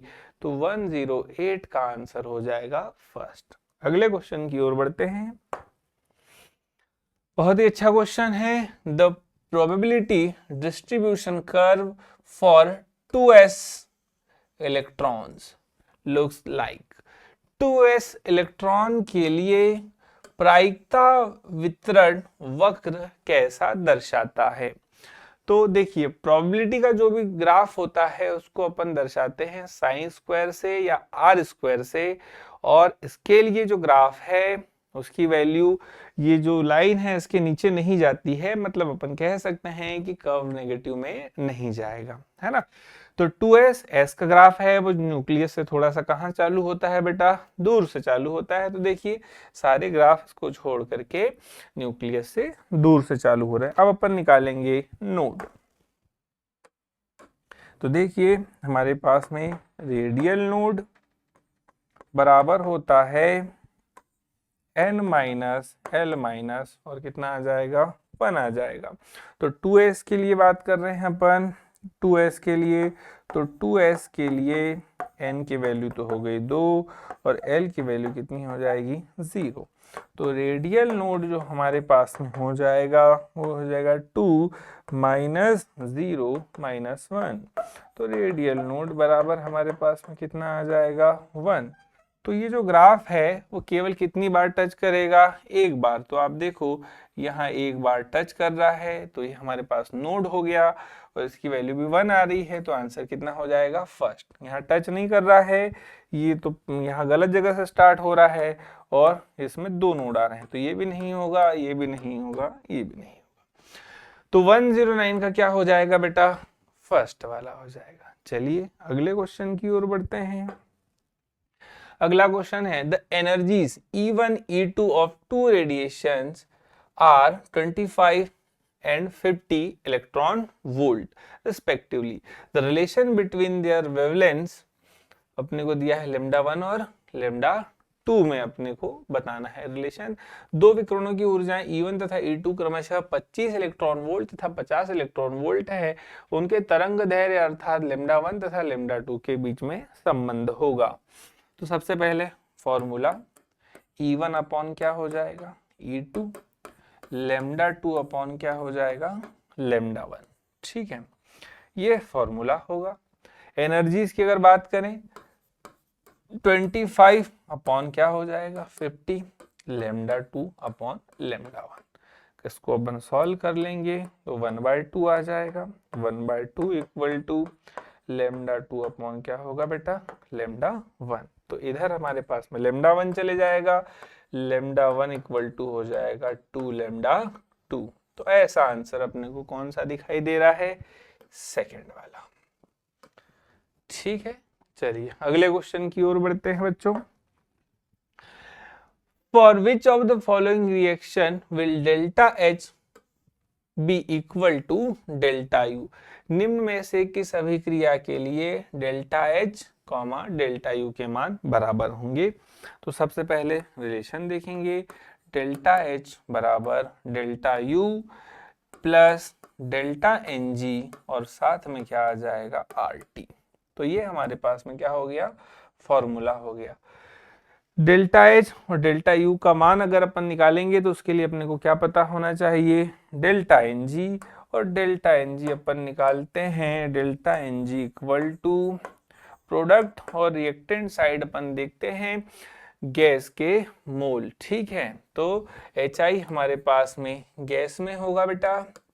ठीक है, अब इसमें अपन मोल लिखेंगे, तो इसमें हमारे पास में total number of product gaseous mole के कितने हैं 2 है, और रिएक्टेंट का 1 और 1 है, तो यहाँ पे कितना आ जाएगा 2। फॉर्मूला आता है बच्चों कि गैसीय उत्पाद के मोलों की संख्या माइनस अभिकारक के गैसीय मोलों की संख्या। ठीक है, सभी मोल लिखते हैं, तो ये उत्पाद के प्रोडक्ट के 2 मोल लिख दिए, और ये रिएक्टेंट के कितने मोल हो गए 2।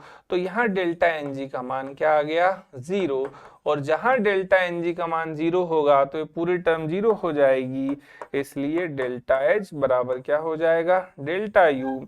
तो इसका आंसर फर्स्ट हो जाएगा। ठीक है, बाकी रिएक्शंस के लिए आप देखेंगे तो किसी के लिए डेल्टा Ng का मान 0 हमारे पास में नहीं है ना, फर्स्ट वाली के लिए ही क्या है 0 है, इसलिए आंसर फर्स्ट हो जाएगा। चलिए अगले क्वेश्चन की ओर बढ़ते हैं।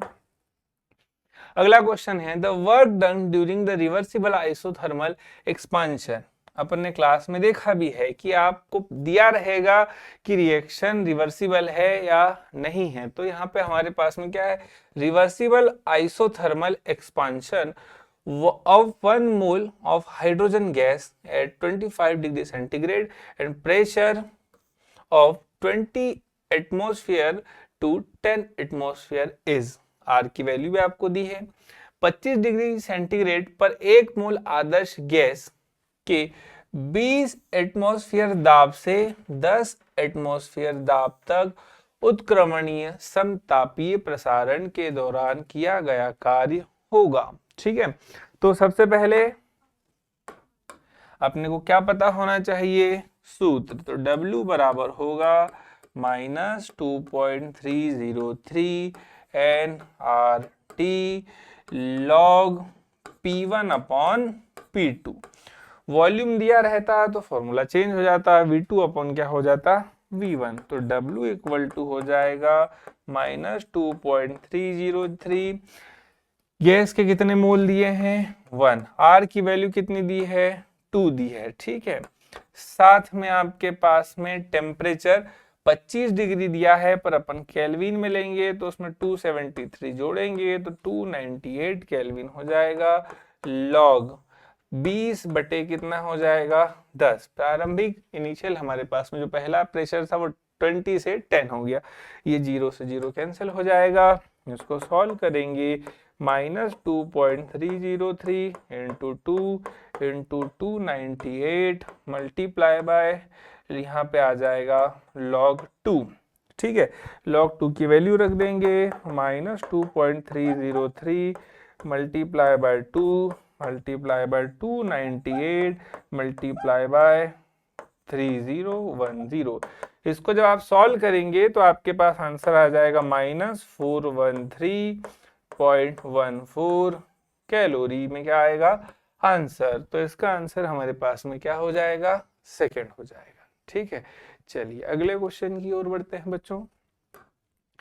ओके, अगला क्वेश्चन है in which of the following processes entropy increase, निम्न में से किस प्रक्रमों में एंट्रोपी का मान बढ़ता है। एंट्रोपी मतलब रैंडमनेस, मतलब अव्यवस्थित क्रम।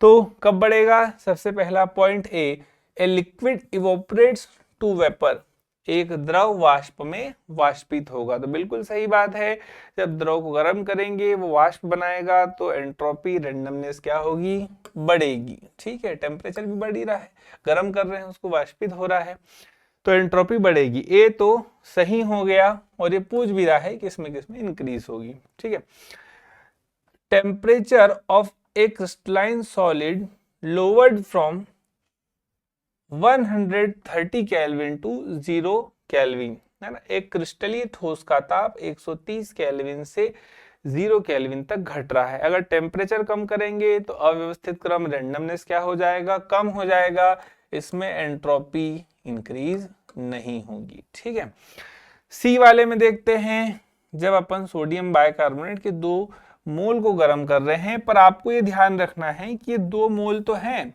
पर ये किस फॉर्म में है बेटा, सॉलिड फॉर्म में है। इसको गर्म कर रहे हैं तो आपके पास CO2 भी गैस बन रहा है और H2O भी क्या बन रहा है गैस बन रहा है। तो वो सॉलिड से काय में जा रहा है, गैस में जा रहा है, मतलब एंट्रोपी इंक्रीज होगी। तो इसमें भी एंट्रोपी इंक्रीज होती है, सॉलिड से गैस में जाएगा, रैंडमनेस बढ़ेगी तो एंट्रोपी इंक्रीज होगी। डी वाले ऑप्शन में देखेंगे तो एक मॉलिक्यूल से दो एटम बन रहे हैं, दोनों गैसियस फॉर्म में हैं, पर एटम बन रहे हैं, तो रैंडमनेस क्या होगी बेटा, बढ़ेगी। तो डी वाले में भी हमारे पास में क्या होगी, बढ़ेगी। तो किस में बढ़ रही है, ए में बढ़ रही है, सी में और डी में। तो 113 क्वेश्चन का आंसर आ जाएगा बेटा थर्ड, ए, सी और डी में एंट्रोपी क्या होगी, बढ़ेगी। ठीक है, चलिए बच्चों। तो बेटा क्वेश्चन नंबर 114 से स्टार्ट करने वाले हैं। देखोगे क्वेश्चन नंबर 114 में क्या लिखा हुआ है। क्वेश्चन नंबर 114 में दिया हुआ है match the reactions given in the column first with the suitable reagent given in the column 2। स्तंभ 1 में दी गई अभिक्रियाओं का स्तंभ 2 में दिए गए उपयुक्त अभिकर्मकों के साथ हमें क्या करना है, मिलान करना है। आओ क्वेश्चन को समझते हैं। ए को समझते हैं। सबसे पहले दिया हुआ इथेन नाइट्राइल, इथेन नाइट्राइल हो गया CH3CN, CH3C triple bond N। इसको किस में कन्वर्ट करना है, ये बोल रहा है इथेनॉल में कन्वर्ट करना है। तो ये है अपने पास CH3CHO। तो एक तरीके से नाइट्राइल ग्रुप किस में कन्वर्ट हो रहा है, अपने पास एल्डिहाइड ग्रुप में कन्वर्ट हो रहा है। तो एथेन नाइट्राइल को एथेनॉल बनाना था अपन को, तो ये कन्वर्ट कर सकते हैं अपन डाइबल एच की मदद से। डाइबल एच इसके लिए एक उपयुक्त अभिकर्मक हो जाएगा, तो डाइबल एच अपन यूज कर सकते हैं, डाइबल एच वाला प्लस वाटर। तो अपने पास इसका ए का आ जाएगा बेटा सेकंड, 2 आ जाएगा। ठीक है, अगला है एलाइल अल्कोहल को प्रोपिनल बनाना है अपन को, एलाइल अल्कोहल को। तो एलाइल अल्कोहल है अपने पास CH2 double bond CH CH2OH। ये अपने पास एलाइलिक अल्कोहल अपने पास दिया हुआ है। क्या बोला है सवाल में, इसको प्रोपिनल में कन्वर्ट करना है। तो प्रोपिनल आ जाएगा CH2 double bond CH CHO। ये प्रोपिनल हो गया अपने पास। ठीक है, इस प्रोपिनल में कन्वर्ट करना है, तो एक तरीके से अपना जो अल्कोहल है वो एल्डिहाइड में कन्वर्ट हो रहा है। तो अल्कोहल को एल्डिहाइड में कन्वर्ट करने के लिए ऑक्सीडेशन या ऑक्सीकरण करेंगे, और ऑक्सीकरण के लिए अपन क्या डाल देंगे इसमें, PCC। तो बी का बेटा थर्ड आ जाएगा। अगला है अपने पास ब्यूट 2 इनल को इथेनॉल बनाना है। तो ब्यूट 2 इन है अपने पास, तो ये है CH3 CH double bond CH CH3। ये ब्यूट 2 इन है बेटा अपने पास। इसको अपन को इथेनॉल बनाना है, मतलब इसको अपन को एल्डिहाइड में कन्वर्ट करना है। तो मैं याद होगा कि अगर हम किसी भी एल्कीन को अगर हम एल्डिहाइड या कीटोनिक ग्रुप में कन्वर्ट करना चाहते हैं तो हम ओजोनोलाइसिस कर देते हैं। तो ओजोनोलाइसिस वाला ऑप्शन करेक्ट हो जाएगा। यहाँ से ये बॉन्ड टूटेगा, इधर एक ऑक्सीजन इधर एक ऑक्सीजन लगेगा, तो ये अपना एसिटाल्डिहाइड या इथेनॉल ग्रुप बन जाएगा। तो सी का आ जाएगा बेटा फर्स्ट। तो अगर अपन ऑप्शन देखें तो 2 3 1 होना चाहिए, 1 2 3 3 2 1 2 3 1। ऑप्शन नंबर बेटा अपना तीसरा आ जाएगा इसमें। चलते हैं अगले क्वेश्चन की तरफ। क्या बोल रहा है, which of the following reactions are correct regarding for the preparation of ketone. Ketone के लिए अपन को कुछ चीजें पूछी हुई है। कीटोन के विरचन के संबंध में निम्न अभिक्रियाओं का कौन सा विकल्प सही है। चलो पहला ऑप्शन पढ़ते हैं। लिखा हुआ है treatment of acyl chloride with die alkyl cadmium. तुम्हें याद होगा तो एक डाई अल्काइल कैडमियम वाली रिएक्शन आती है कीटोन को बनाने के लिए, जिसमें अपन R2CD यूज करते हैं। ये R2CD की रिएक्शन जब अपन करवा देते हैं किसी भी एसिड क्लोराइड के साथ, तो यहाँ से कीटोन का फॉर्मेशन किया जाता है ना। कीटोन बनाने के काम में आती है रिएक्शन, तो कीटोन बनता है इससे। विच इज प्रिपेयर्ड बाय, अब ये जो R2CD है ना, ये भी किससे बनता है, तो ये ग्रिग्नार्ड रिएजेंट से बनता है। जब RMgX में तुम CdCl2 डालते हो, क्या डालते हो, कैडमियम क्लोराइड, तब जाकर ये R2CD बनता है। और R2CD जब RCOCl के साथ रिएक्शन करता है तो कीटोन बना लेता है इससे। तो treatment of acyl chloride with die alkyl cadmium है ना, डाई अल्काइल कैडमियम की रिएक्शन एसाइल क्लोराइड से करवाई। Prepared by the reaction of cadmium chloride, देखो किसकी रिएक्शन करवाई, कैडमियम क्लोराइड की, किसके साथ, ग्रिग्नार्ड के साथ।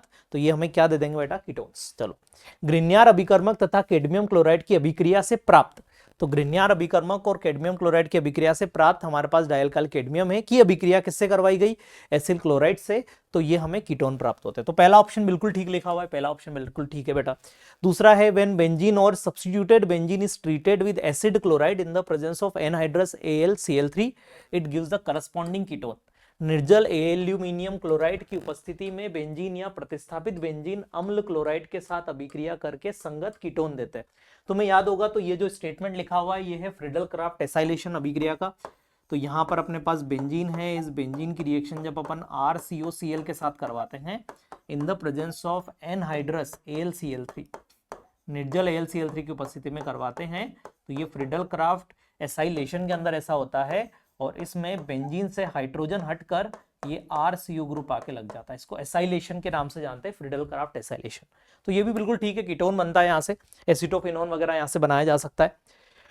Treating alkyl nitrile with Grignard reagent followed by hydrolysis yield a ketone. ये बोल रहा है कि अगर तुम एक एल्काइल नाइट्राइल ले लो, एल्काइल नाइट्राइल का मतलब हो गया बेटा RC ट्रिपल बॉन्ड है ना, ये एल्काइल नाइट्राइल ले लिया, इसकी रिएक्शन किससे करवा दी अपन ने, ग्रिग्नार्ड अभिकर्मक से करवा दी RMgx के साथ। तो देखो R के ऊपर डेल्टा नेगेटिव है, यहाँ पर डेल्टा पॉजिटिव है, ये डेल्टा नेगेटिव अटैक करेगा कार्बन पर और ये नाइट्रोजन की तरफ इलेक्ट्रॉन को शिफ्ट कर देगा। तो सबसे पहले तो अपने पास इस कार्बन से 2 R आके जुड़ जाएंगे, तो ये एक R है, ये दूसरा R है, इसको R डैश मान लेते हैं अपन ग्रिग्नार्ड वाले को। तो ये कार्बन कार्बन के साथ जुड़ा होगा डबल बॉन्ड N और यहाँ पर लगा होगा MgX। ये पहले अपने पास कंपाउंड बनता है अपने पास, फिर इस कंपाउंड को जब अपन हाइड्रोलाइसिस करवा देते हैं, मतलब जल अपघटन करवा देते हैं, तो यही कंपाउंड किस में कन्वर्ट हो जाता है बेटा, कीटोन में। यही 3 रिएक्शन है जो एनसीईआरटी में भी दी हुई है कीटोन को बनाने के लिए, तो तीनों ही कीटोन के प्रिपरेशन में उपयोग में ली जाती है, तो तीनों ही सही है। तो इसका आंसर आ जाएगा बेटा उपरोक्त सभी या ऑल ऑफ दी अबव। अगले क्वेश्चन की तरफ चलते हैं। चलो क्या लिखा हुआ है, the carbonyl carbon is a nucleophilic. Carbonyl carbon एक नाभिक रागी है, जबकि कार्बोनाइल ऑक्सीजन एक इलेक्ट्रॉन रागी है ना। Carbonyl oxygen is a electrophilic, तो तुम्हें याद होगा, तो कार्बोनाइल ग्रुप इसको बोलते हैं अपन। इस कार्बोनाइल ग्रुप में इस कार्बन के ऊपर आता है, अगर हम इसको थोड़ा ब्रेक करके लिखूं तो ब्रेक करके इसको मैं ऐसा लिख सकता हूं, यहाँ पर प्लस आ जाएगा और एक तरीके से यहाँ पर माइनस आ जाएगा, है ना, क्योंकि ऑक्सीजन की जो इलेक्ट्रोनेगेटिविटी है वो कार्बन से ज्यादा है, तो नेगेटिव चार्ज ऑक्सीजन पर आएगा और पॉजिटिव चार्ज कार्बन पर। तो जहां पॉजिटिव चार्ज आ रहा है वो एक तरीके का अपना इलेक्ट्रोफिलिक सेंटर है, इलेक्ट्रोफिलिक है ये, इलेक्ट्रोफिलिक। और जहां नेगेटिव चार्ज आ रहा है बेटा ये है अपना न्यूक्लियोफिलिक, ये है न्यूक्लियोफिलिक, न्यूक्लियोफिलिक है ना। इलेक्ट्रॉन रागी बोल सकते हो, नाभिक रागी बोल सकते हो। चलो क्या बोल रहा है ये, carbonyl carbon is a nucleophilic. तो ये न्यूक्लियोफिलिक नहीं होता कार्बोनाइल कार्बन, ये कैसा होता है, इलेक्ट्रोफिलिक, इलेक्ट्रॉन रागी होता है। तो कथन 1 तो गलत हो गया बेटा। कथन 2 क्या बोल रहा है, स्टेटमेंट 2 क्या बोल रहा है, ये the carbon oxygen double bond is polarised. बिल्कुल ये पोलराइज्ड हो रहा है due to the higher electronegativity of oxygen relative to the carbon. Carbon के सापेक्ष ऑक्सीजन की अधिक विद्युत ऋणता के कारण कार्बन ऑक्सीजन द्विबंध ध्रुवीय होता है। तो बिल्कुल ये बात बिल्कुल ठीक है कि ध्रुवीय होता है, और ध्रुवीय होने के बाद ही ऑक्सीजन पर नेगेटिव आता है और कार्बन पर पॉजिटिव आता है। तो स्टेटमेंट 2 बेटा बिल्कुल सही लिखा हुआ है। तो अगर हम दोनों को देखें तो फर्स्ट सही है, सेकंड गलत है, तो first is correct but second is sorry first is incorrect, तो first is incorrect and second is correct. तो अपना आंसर बेटा 4th आ जाएगा इसमें। क्वेश्चन नंबर चलते हैं नेक्स्ट 117 पर। ये क्वेश्चन है अपने पास एटॉमिक स्ट्रक्चर का, और एटॉमिक स्ट्रक्चर में भी जो नियम हम पढ़ते हैं, जो रूल्स हम पढ़ते हैं इलेक्ट्रॉनिक कॉन्फ़िगरेशन के, उनसे रिलेटेड है। बोल रहा है कि ये जो पहला तरीका लिखा हुआ है ये अगेंस्ट द हुंड रूल है ना, ये हुंड के नियम के विरुद्ध जा रहा है। तो सबसे पहले बात करते हैं कि हुंड का नियम क्या कहता है। हुंड का नियम कहता है कि जहां पर भी सेम एनर्जी वाले, समान ऊर्जा वाले कक्षक आ जाए, ऑर्बिटल आ जाए, तो फिर उस कंडीशन में हम सबको एक एक इलेक्ट्रॉन पहले देते हैं, उसके बाद इनका पेयरिंग करवाते हैं। ऐसा होना चाहिए था, ठीक है। तो अगर अपन देखें तो यहां पर तो 2 इलेक्ट्रॉन गए हैं, यहां पर तो अपन हुंड का नियम नहीं लगाएंगे, यहां पर लगाएंगे तो इन तीनों की एनर्जी जो है, ये फर्स्ट सेकंड थर्ड जो 3 ऑर्बिट दिए और ऑर्बिटल दिए हुए, तीनों की एनर्जी सेम है, इलेक्ट्रॉन कहीं पर भी जा सकता है। तो ये बिल्कुल ठीक है, ये अगेंस्ट हंस रूल नहीं जा रहा है, ये हंस के रूल को फॉलो कर रहा है, तो ये अपना आंसर नहीं हो सकता, फर्स्ट नहीं होगा। दूसरा चलते हैं, against aufbau principle as well as Hund's rule. ये बोल रहा है कि ये जो है ये अबाउ के सिद्धांत के साथ साथ हुंड के नियम के भी विरुद्ध जा रहा है। तो सबसे पहले बात कर लेते हैं अबाउ का सिद्धांत क्या कहता है। अबाउ का सिद्धांत कहता है कि जब तक हम एनर्जी, लोअर एनर्जी वाले को, कम ऊर्जा वाले को पूरा नहीं भर देते, तब तक हम उससे हायर एनर्जी में नहीं जा सकते। पर यहां पर क्या हो रहा है कि यहां पर अभी इलेक्ट्रॉन केवल कितना है, 1, फिर भी इलेक्ट्रॉन इससे हायर एनर्जी वाले में, मतलब उच्च ऊर्जा वाले में जा चुके हैं। इसका मतलब बिल्कुल ये जो है ये अबाउ प्रिंसिपल को तो फॉलो नहीं कर रहा है। बट क्या ये हंस रूल को भी फॉलो नहीं कर रहा है? तो ये हंस रूल को तो फॉलो कर रहा है, क्योंकि हंस रूल बोलता है कि जब भी हमारे पास डीजनरेट ऑर्बिटल आते हैं, समभ्रंश कक्षक आते हैं, तो फिर हम सब में पहले एक एक इलेक्ट्रॉन देते हैं। तो इसने 1 दे रखा है, 1 दे रखा है, और उनका जो स्पिन है, जो उनका चक्रण है, वो भी सेम है। तो ये अबाउ को तो फॉलो नहीं कर रहा है, परंतु ये हंस को तो फॉलो कर ही रहा है ना, तो ये भी अपना आंसर नहीं है। अगला दिया हुआ है, it is the violation of Pauli's exclusion principle and not हंस रूल। ये बोल रहा है कि पॉली को तो कर रहा है बट ये हंस को नहीं कर रहा है। तो पॉली ने क्या बोला? पॉली ने बोला कि किसी भी ऑर्बिटल में, किसी भी कक्षक में मैक्सिमम 2 इलेक्ट्रॉन्स आ सकते हैं, 2 इलेक्ट्रॉन आ सकते हैं, जिसमें दोनों का स्पिन ऑपोजिट होना चाहिए। पर क्या यहां पर दोनों का स्पिन सेम आ रहा है क्या? तो बिल्कुल ये किसको फॉलो नहीं कर रहा है, पॉली को फॉलो नहीं कर रहा है, बिल्कुल ठीक है। और हंट्स के लिए तो अपन यहाँ पर देखें तो एक ही इलेक्ट्रॉन है और वो भी भर दिया गया है, तो बिल्कुल ये हंट्स रूल के अकॉर्डिंग तो ये सही है। तो ये बिल्कुल ठीक बोल रहा है कि ये पॉली को तो वॉयलेट कर रहा है पर हंट्स को वॉयलेट नहीं कर रहा है, तो अपना थर्ड वाला ऑप्शन करेक्ट हो जाएगा। अगेंस्ट द अबव प्रिंसिपल, क्या ये अबव प्रिंसिपल के विरुद्ध जा रहा है? तो नहीं जा रहा है। ये क्यों? क्योंकि यहाँ पर 2 है, उसके बाद ही अगला वाला भरा गया होगा, तो ये भी बिल्कुल ठीक है। तो ये भी अपना आंसर नहीं है, ये अबव प्रिंसिपल को फॉलो कर रहा है पर ये बोल रहा है अगेंस्ट है, तो ऐसा नहीं है। थर्ड ऑप्शन करेक्ट हो जाएगा। आगे चलते हैं बेटा। Next, consider the following statements, निम्न कथनों पर विचार कीजिए। चलो, electron density in X Y plane in D X square minus Y square. चलो सबसे पहले मैं ए ऑप्शन को समझा रहा हूं तुम्हें। D X square minus Y square, ये कुछ ऐसा दिखता है, ये y है, ये x है। ये किसका स्ट्रक्चर बनाया है मैंने? D X square minus Y square. क्या बोल रहा है ये? Electron density in X Y plane. ये बोल रहा है कि जो एक्स वाई प्लेन है, मतलब ये जो बोर्ड का जो प्लेन है, इसमें इसकी जो डेंसिटी है वो 0 होगी। तो बिल्कुल 0 नहीं होगी, क्योंकि इसके जो लोब है, जो इसकी पालियां हैं, वो उसी प्लेन में प्रेजेंट है। तो बिल्कुल ये जो लिखा है कि डेंसिटी 0 होगी, घनत्व जो है वो 0 होता है, तो आंसर नहीं, ऐसा नहीं होता है। बी ऑप्शन की तरफ चलते हैं।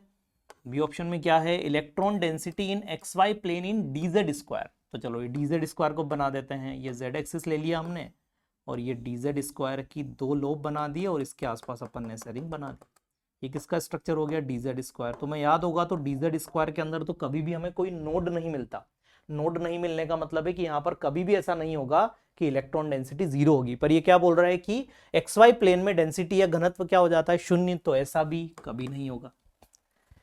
2s orbital has only 1 radial node. ये बोल रहा है कि जो 2s का ऑर्बिटल होता है, 2s का, उसमें एक त्रिज्य नोड है। तो तुम्हें याद होगा तो रेडियल नोड निकालने के लिए फॉर्मूला होता है रेडियल नोड बराबर n माइनस एल माइनस 1। ये फॉर्मूला है। यहाँ पर n की वैल्यू अपन 2 रख देंगे, l की वैल्यू 0 रख देंगे और ये 1 रख देंगे। 2 माइनस 1 1 आ जाएगा। बिल्कुल इसके अंदर रेडियल नोड कितने हैं बेटा? 1 है। क्या एक ही बोला हुआ है? सी ऑप्शन बिल्कुल करेक्ट हो जाएगा बेटा अपना। 2pz का जो yz प्लेन है ना, वो नोडल प्लेन है। चलो आओ तो आओ समझते हैं कि जो yz है क्या वो नोडल प्लेन है क्या? इसका कौन सा वाले का बोल रहा है बेटा? 2pz। तो अपन मान लेते हैं कि ये z अपने पास हो गया, तो ये 2pz ऐसा होगा। तो इसमें किसी भी p वाले के अंदर, किसी भी p में कितने नोडल प्लेन होते हैं? तो एक नोडल प्लेन होता है, 1 नोडल प्लेन होता है। अब ये pz जो है, तो pz का अगर नोडल प्लेन निकाला जाए तो जो बचे हुए 2 एक्सिस है वो आंसर आते हैं। मतलब इसका जो नोडल प्लेन है बेटा, वो नोडल प्लेन आएगा xy प्लेन। कौन सा प्लेन आएगा इसका nodal plane? xy plane. Nodal plane किसको कहते हैं? वो प्लेन जहां पर इलेक्ट्रॉन के पाए जाने की प्रायिकता 0 होती है, 0 होती है। तो इसका तो xy प्लेन है, पर हमें क्या बोला हुआ है? yz है। तो ये भी अपना ऑप्शन गलत हो जाएगा। तो हमें पूछा है कि करेक्ट स्टेटमेंट कौन सा है, तो ओनली अपना कौन सा करेक्ट स्टेटमेंट आ रहा है यहाँ पर? सी। तो इसका 4th ऑप्शन आ जाएगा ओनली सी। क्वेश्चन नंबर नेक्स्ट चलते हैं 119 पर। एक अपने पास एक मैच द कॉलम है, समझोगे ध्यान से। n बराबर 3 है, l बराबर 2 है। n अगर 3 है तो 3 लिख दिया और l 2 पर d आ जाएगा। तो क्या 3d लिखा हुआ है? तो ये अपना 3d ऑर्बिटल आ गया। तो क्या a का 4th ऑप्शन आ जाएगा? ठीक है। Number of subshell in the nth energy level. nth ऊर्जा स्तर में उपकोशों की संख्या, उपकोशों की संख्या अपन को पूछी हुई है। तो किसी भी nth एनर्जी लेवल के अंदर उतने ही उपकोश होते हैं जितने उसकी कोश की संख्या होती है। मतलब nth एनर्जी लेवल में n के बराबर ही क्या होंगे? उपकोश, सबशेल्स होंगे। तो 3rd आ जाएगा। Orbital angular momentum of an electron in D orbital. D orbital में ऑर्बिटल एंगुलर मोमेंटम पूछा है इसने। डी कक्षक में एक इलेक्ट्रॉन का कक्षक कोणीय संवेग। अगर तुम्हें फॉर्मूला याद हो तो फॉर्मूला होता है रूट के अंदर l into L plus 1 h/2π। ठीक है। हमें कौन सा बोला हुआ है? डी। डी के लिए l की वैल्यू कितनी होगी बेटा? 2। तो यहाँ जब तुम 2 रख दोगे तो 2 इंटू ये हो जाएगा 3, ये हो जाएगा 2, तो ये कुल मिलाकर √6 हो जाएगा, है ना। तो √6 h/2π। तो ये सेकंड वाला ऑप्शन हो जाएगा अपने पास। तो सी का आ जाएगा सेकंड। ये बोल रहा है कि इसके पास 3 रेडियल नोड है और 0 एंगुलर नोड है। ठीक है। तो अपन को ऐसा देखना है जिसके पास 3 रेडियल नोड हो। तो अपने पास जैसे ऑप्शन में एक 4s दिया हुआ है, एक 3d दिया हुआ है। तो 4s में देख लेते हैं। 4s के अंदर जो रेडियल नोड निकालने का फॉर्मूला होता है, जिनको त्रिज्यी नोड भी बोलते हैं, तो ये होता है n minus L minus 1। n की वैल्यू कितनी है? 4 माइनस 0 माइनस 1, 3 होंगे। क्या 3 ही बोला रहा है वो कि 3 है? बिल्कुल। और मुझे बताओ एंगुलर नोड का फॉर्मूला क्या होता है? तो एंगुलर नोड का फॉर्मूला होता है l के बराबर। l मतलब जो अपने पास एजीमुथल क्वांटम संख्या होती है उसके बराबर हो जाता है। तो l की वैल्यू s के लिए कितनी होती है? 0 होती है। तो ये बिल्कुल ठीक लिखा हुआ है। तो ये किसके करस्पॉन्डिंगली ऑप्शन जा रहा है? फर्स्ट के अकॉर्डिंगली। तो फोर्थ आना चाहिए सबसे पहले, एक ही ऑप्शन में दिया हुआ है, फिर थर्ड, फिर सेकंड और फिर फर्स्ट। तो ऑप्शन नंबर अपना सेकंड करेक्ट हो जाएगा इसमें। क्वेश्चन नंबर नेक्स्ट की तरफ चलते हैं। लिखा हुआ है 400 centimetre cube of hydrogen gas is compressed to half of its volume. चलो, कितना वॉल्यूम दिया हुआ है? V1 400 सेंटीमीटर क्यूब, है ना। तुम्हें पता होगा तो जितना सेंटीमीटर क्यूब होता है उतना ml भी हो जाता है। तो 400 ml दिया हुआ है, ठीक। अब ये बोल रहा है कि हमने इसको आधी वॉल्यूम तक लेके चले गए ना, आधे आयतन तक इसको लेकर चले गए, तो मतलब जो V2 की वैल्यू है वो हो गई होगी 200 सेंटीमीटर क्यूब। तो इसका मतलब हो गया होगा 200 ml, ठीक। तो अगर हम वॉल्यूम को डिक्रीज कर रहे हैं तो क्या हम बोल सकते हैं कि यहां पर कंप्रेशन हो रहा है ना, कंप्रेशन वर्ड बोल सकते हैं, या फिर संपीड़न कह सकते हैं कि संपीड़न हो रहा है। और जब जब भी कहीं पर संपीड़न होता है तो जो हमारा वर्क है या जो कार्य है ये अपना ऑलवेज पॉजिटिव निकल के आता है। तो वर्क पॉजिटिव आएगा यहाँ पर। अब वर्क पॉजिटिव आएगा तो वर्क का फॉर्मूला लिख देते हैं, work is equals to P external into delta V, minus के अंदर है ना, माइनस पी एक्सटर्नल। चलो कितना है पी एक्सटर्नल बेटा? 0.5 है, तो माइनस 0.5 लिख दिया अपन। V2 माइनस V1 करेंगे तो 200 ml है, अपन इसको लीटर में कन्वर्ट कर देंगे तो 0.2 ये हो जाएगा और माइनस 0.4 ये हो जाएगा, ठीक है।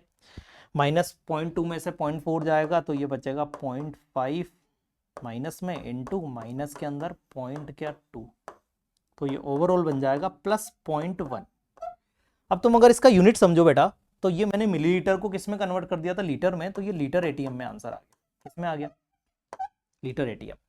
अब मुझे सवाल में क्या बोला है कि 1 लीटर एटीएम में कितना जूल है? 100 जूल है। तो 0.1 लीटर एटीएम में कितना हो जाएगा? तो 0.1 गुणा 100, तो मेरे पास आ जाएगा 10 जूल। कितना आ गया? पॉजिटिव में आया कि नेगेटिव में? तो आंसर आया पॉजिटिव। वर्क कैसा है? पॉजिटिव।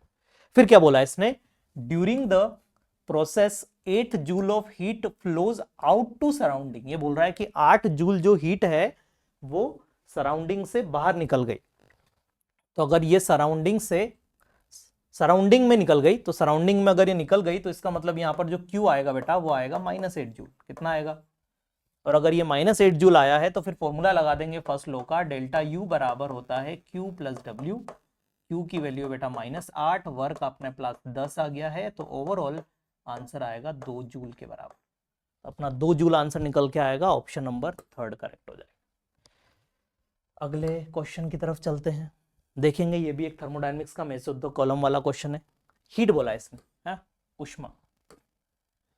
उष्मा एक प्रकार का पाथ फंक्शन है ना, पथ फलन है बेटा। तो ए का तो आर हो जाएगा। डेल्टा यू और डब्ल्यू कब बराबर होते हैं? तो अपन को फॉर्मूला पता है, डेल्टा यू बराबर क्यू प्लस डब्ल्यू। तो ये दोनों बराबर कब हो सकते हैं? जब इस Q की वैल्यू क्या हो? 0। और Q की वैल्यू 0 कब होती है? तो एडियाबेटिक प्रोसेस में, है ना, रुद्रोष्म प्रक्रम में 0 होती है। तो B का बेटा S हो जाएगा। Q बराबर P external V2 minus V1। ये बोला हुआ है कि जो हीट है वो वर्क के बराबर कब हो जाएगा ना। ये P एक्सटर्नल डेल्टा V किसका फॉर्मूला लिखा हुआ है? वर्क का। ये कब होगा? जब डेल्टा U क्या हो जाए? 0। तो डेल्टा U किसके 0 कब होगा? जब अपने पास होगा आइसोथर्मल प्रोसेस। तो इसका P हो जाएगा। और वर्क 0 कब होता है? W 0 कब होता है? निर्वात में, इन वैक्यूम। वैक्यूम में वर्क की वैल्यू 0 हो जाएगी, तो ये आ जाएगा Q। तो अपने पास ऑप्शन मैच कर रहे हैं RSPQ।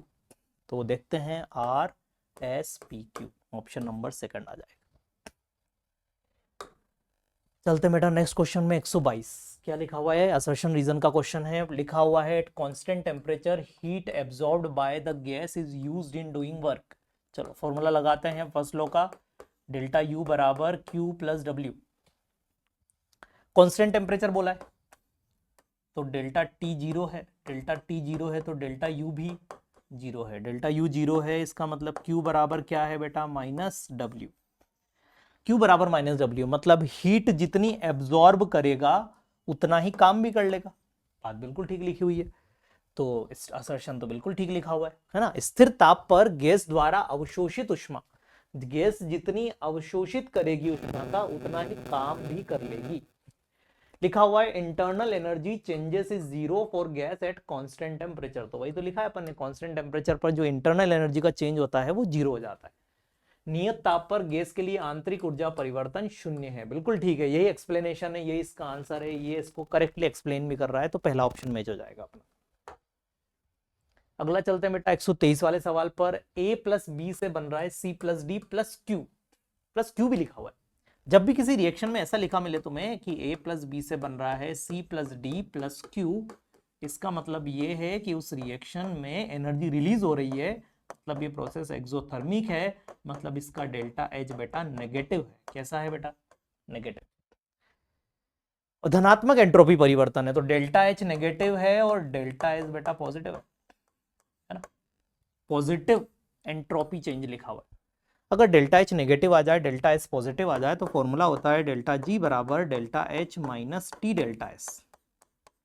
अब कुछ सोचो, ये भी नेगेटिव है और ये पॉजिटिव है, तो ये पूरी वैल्यू नेगेटिव हो गई, तो नेगेटिव में और नेगेटिव जोड़ोगे तो ये भी ओनली वैल्यू ऑलवेज कैसी आएगी, नेगेटिव। और अगर ये नेगेटिव आ गई तो डेल्टा जी नेगेटिव मतलब ये सभी ताप पर स्वतः होगी, ऑलवेज स्पॉन्टेनियस। तो पॉसिबल एट हाई टेम्परेचर नहीं, possible low temperature, at any not possible लिखा हुआ है, at any temperature, possible at any temperature, तो बेटा फोर्थ इसका करेक्ट हो जाएगा, किसी भी टेम्परेचर पे पॉसिबल हो सकती है।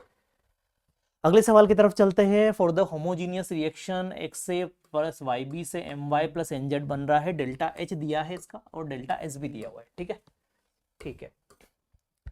बोला है at what temperature the reaction is at equilibrium, है ना, ये बोल रहा है किस ताप पर अभिक्रिया साम्य में होती है। तो मुझे बताओ कि साम्यावस्था की क्या कंडीशन, तो साम्यावस्था की कंडीशन ये है, इक्विलिब्रियम की कंडीशन ये है कि डेल्टा जी क्या होना चाहिए, जीरो। डेल्टा जी जीरो का मतलब है delta H minus T delta S की वैल्यू भी क्या होनी चाहिए, जीरो, मतलब डेल्टा एच इसके बराबर होना चाहिए टी डेल्टा एस के, ये दोनों वैल्यू बराबर होनी चाहिए एक दूसरे के, ये दोनों बराबर होनी चाहिए। तो यहाँ से डेल्टा, यहाँ से टेम्परेचर की वैल्यू अगर मुझे निकालनी है, मैं यहाँ से टेम्परेचर की वैल्यू लिख देता हूँ, तो मैं फिर से फॉर्मूला लिख देता हूँ, टी गुणा डेल्टा एस बराबर डेल्टा एच, तो टी बराबर आ जाएगा डेल्टा एच बटा डेल्टा एस। चलो डेल्टा एच की वैल्यू देखते हैं कितनी लिखी हुई, -30, पर तुम अगर डेटा देखोगे बेटा तो ये किलो जूल में है ना, और ये एस डेल्टा एस किस में दिया हुआ है, जूल में, तो हमें भी इसको किलो जूल को जूल में बदलना पड़ेगा, ऊपर आ जाएगा 1000, ठीक है। फिर डेल्टा एस कितना है, -100, तो ये रहा -100, माइनस से माइनस प्लस हो गया, 2 जीरो से 2 जीरो कट गई, आंसर आ जाएगा 300। कितना आ जाएगा, पर ये 300 किस में आएगा, केल्विन में, किस में आएगा। तो जल्दबाजी के चक्कर में कहीं अपन 300 डिग्री टिक ना कर दे, ये अपना गलत हो जाएगा ऑप्शन। अगर 300 केल्विन बोला है तो जब हम इसको कन्वर्ट करेंगे डिग्री सेल्सियस में तो ये आएगा 27 डिग्री सेल्सियस। कितना आएगा, 27 है ना, 273 में से माइनस कर देंगे तो अपना ऑप्शन नंबर तीसरा बेटा करेक्ट होगा ना। जल्दबाजी में 300 डिग्री वाला ऑप्शन टिक ना करे, 27 डिग्री बेटा इसका करेक्ट आंसर होगा। चलिए तो क्वेश्चन नंबर 125 की बात करेंगे। Select the pair of intensive property. Hindi में देखें, गहन गुणधर्म के युग्म का चयन कीजिए। तो इनमें से कौन से ऐसी प्रॉपर्टी है जो इंटेंसिव प्रॉपर्टी है, यानी कि ऐसी प्रॉपर्टी जो मास या अमाउंट ऑफ सब्सटेंस पे डिपेंड ना करती हो। तो आपका आंसर इसमें आ जाएगा ऑप्शन नंबर 2, रेफ्रेक्टिव इंडेक्स और डेंसिटी, यानी कि अपवर्तनांक और घनत्व जो है ये हमारे इंटेंसिव प्रॉपर्टी होते हैं। ये किसी सब्सटेंस के मास या उसकी मात्रा के ऊपर निर्भर नहीं करते। चलिए अगले क्वेश्चन की बात करेंगे। नेक्स्ट क्वेश्चन है आपके पास, in which of the following both species have zero standard enthalpy of formation. निम्न में से किसमें दोनों स्पीशीज की मानक संभवन एंथैल्पी शून्य होती। तो बहुत ही सिंपल सा क्वेश्चन है ये। तो हम कुछ तत्वों की बात करते हैं। जिनकी मानक अवस्था में उनकी संवहन एंथैल्पी क्या होती है, शून्य होती है, जैसे H2। और यहाँ पर जैसे O3 दे दिया है तो O3 की तो जीरो नहीं रहेगी। थर्ड वाले ऑप्शन में I2 गैसीय अवस्था में, I2 अगर सॉलिड में होता तो उसकी शून्य होती। तो ये दोनों ऑप्शन तो एलिमिनेट हो गए। अब यहाँ पर आप देखें यौगिक के लिए शून्य नहीं होता है, यौगिक के लिए या तो नेगेटिव रहेगा या फिर पॉजिटिव रहेगा। अब बचा आपके पास में फर्स्ट वाला ऑप्शन, तो ध्यान रखिएगा H2 गैस और H पॉजिटिव जलीय माध्यम में इस आयन के लिए भी मानक संवहन एंथैल्पी का मान शून्य होता है। तो हमारा जो करेक्ट ऑप्शन है वो आ जाएगा ऑप्शन नंबर 1। चलिए अगले क्वेश्चन की ओर चलते हैं। अगला प्रश्न है 2 moles of an ideal gas, number of moles आपको दिए हुए हैं 2, अंडरगोस फॉलोइंग प्रोसेस, ये प्रोसेस के लिए आपको एक ग्राफ दिया हुआ है, correct among the following is और आर, मतलब इनमें से इस प्रोसेस के लिए कौन सी चीज सही है ये आपको बतानी है। तो आप देखें फर्स्ट जो ऑप्शन दिया है, क्या दिया, डेल्टा यू बराबर डेल्टा एस बराबर 0। अच्छा, डेल्टा यू और डेल्टा एस ये दोनों ही क्या है, स्टेट फंक्शन है, पॉइंट फंक्शन है। अगर आपके पास में कोई साइक्लिक प्रोसेस है तो इसकी वैल्यू क्या हो जाएगी, 0 हो जाएगी। तो आप देखें जरा, ए से अगर हम प्रोसेस को स्टार्ट करते हैं, या लेट से बी से अगर स्टार्ट किया आपने प्रोसेस को, तो बी से आप वापस से बी पे जा रहे हैं, या आप ऐसे समझ सकते हैं क्लोज्ड लूप दिया हुआ है, यानी कि ये एक साइक्लिक प्रोसेस है और साइक्लिक प्रोसेस के लिए स्टेट फंक्शंस की वैल्यू क्या हो जाएगी, 0 हो जाएगी। तो चक्रीय प्रक्रम यहां पर दिया हुआ है, इसके लिए जितने भी आपके पास अवस्था फलन या बिंदु फलन है वो शून्य हो जाते हैं। तो पहला वाला तो क्या हो गया, सही हो गया। अब दूसरे वाले को पहचानते हैं कि ये सही है या गलत है। WBC मतलब B से जब आप C की तरफ आएंगे तो यहां पर कार्य का मान शून्य होगा क्या, ये हमें चेक करना है। तो आप देखें B से C की अगर बात करें तो आयतन जो है, यहां पर आयतन कितना है, 40 लीटर, मतलब आयतन स्थिर है B से C में। अगर B से C में आयतन स्थिर है, आयतन अगर कांस्टेंट हो गया, वॉल्यूम अगर कांस्टेंट है, तो W बराबर क्या हो जाएगा, शून्य हो जाएगा। तो ये वाला भी सही हो गया। तीसरा W साइकिल मतलब पूरी साइक्लिक प्रोसेस में work done is not equal to 0, ये भी बिल्कुल सही है, क्योंकि यहां पर जो वर्क डन रहेगा वो किसके बराबर हो जाएगा, area enclosed by the cycle. इस कर्व ने, इस साइकिल ने जितना एरिया इनक्लोज किया है उसके बराबर का वर्क डन रहेगा। और सीधी सी बात है, ये देख करके आपको लग रहा है क्या कि ये एरिया 0 है, this is not equal to 0, right. तो तीनों ही जो चीजें यहां पर दी हुई है वो सही है, यानी कि हमारा आंसर जो आ जाएगा वो आ जाएगा ऑल ऑफ दिस, इनमें से सभी चीजें जो दी हुई है वो सभी के सभी सही है। चलिए नेक्स्ट क्वेश्चन की बात करेंगे। अगला क्वेश्चन है exothermic reactions among the following is. तो सबसे पहले फर्स्ट वाले रिएक्शन की बात करें, combustion of nitrogen to form NO, तो N2 plus O2 gives out 2NO। ये जो रिएक्शन होती है, although this is a combustion reaction, but this reaction is endothermic reaction, delta H for this reaction is positive, and the reason for this reaction being endothermic is high bond dissociation enthalpy of nitrogen triple bond nitrogen. Due to very high bond dissociation energy of nitrogen triple bond nitrogen, this combustion reaction is endothermic in nature, right? All other combustion reactions are exothermic in nature, but the combustion of nitrogen is endothermic. So this is endothermic reaction. हमें इस question में exothermic reaction पहचाननी है। Second option is decomposition of water. तो water को अगर आप decompose करेंगे, so decomposition reactions are endothermic reaction, we have to supply energy to dissociate water. Conversion of diamond to graphite, चलिए डायमंड कन्वर्ट हो रहा है ग्रेफाइट में। Now graphite is the most stable thermodynamic form of carbon, so this is more stable and this is less stable. Now stability is inversely proportional to energy, so this will have less energy and this will have more energy. So during this reaction we are going from more energy to less energy. It means during this process energy will be released. अगर हम यहाँ से energy निकालेंगे तब जाकर के system की energy कम होगी और ये जो कार्बन है किस में कन्वर्ट होगा, ग्रेफाइट में कन्वर्ट होगा। मतलब ये हुआ कि इस प्रोसेस के लिए जो डेल्टा एच है वो रहेगा नेगेटिव और इस प्रोसेस को हम बोलेंगे एक्सोथर्मिक प्रोसेस। तो हमारी ये जो तीसरी वाली रिएक्शन है ये कैसी प्रोसेस हो जाएगी, एक्सोथर्मिक प्रोसेस हो जाएगी। फोर्थ वाले ऑप्शन को भी चेक कर लेते हैं, dehydrogenation of ethane to ethene. तो यहां पर आप देखें इथेन की अगर बात करें तो इथेन का स्ट्रक्चर कुछ इस तरह से रहेगा और हमें यहां से हाइड्रोजन रिमूव करने हैं और इथीन का फॉर्मेशन करना है। तो आप देख सकते हैं कि हमने यहां पर 2 सिग्मा बॉन्ड तोड़े हैं और एक पाई बॉन्ड बनाया है and we know that sigma bond is stronger as compare to pi bond. तो हमें सिग्मा बॉन्ड को ब्रेक करने में ज्यादा एनर्जी देनी पड़ेगी और ज्यादा एनर्जी देनी पड़ रही है। इसका मतलब क्या हुआ कि ये जो प्रोसेस रहेगा ये कैसा रहेगा, एंडोथर्मिक प्रोसेस रहेगा और एंडोथर्मिक प्रोसेस मतलब डेल्टा एच क्या हो गया, पॉजिटिव हो गया।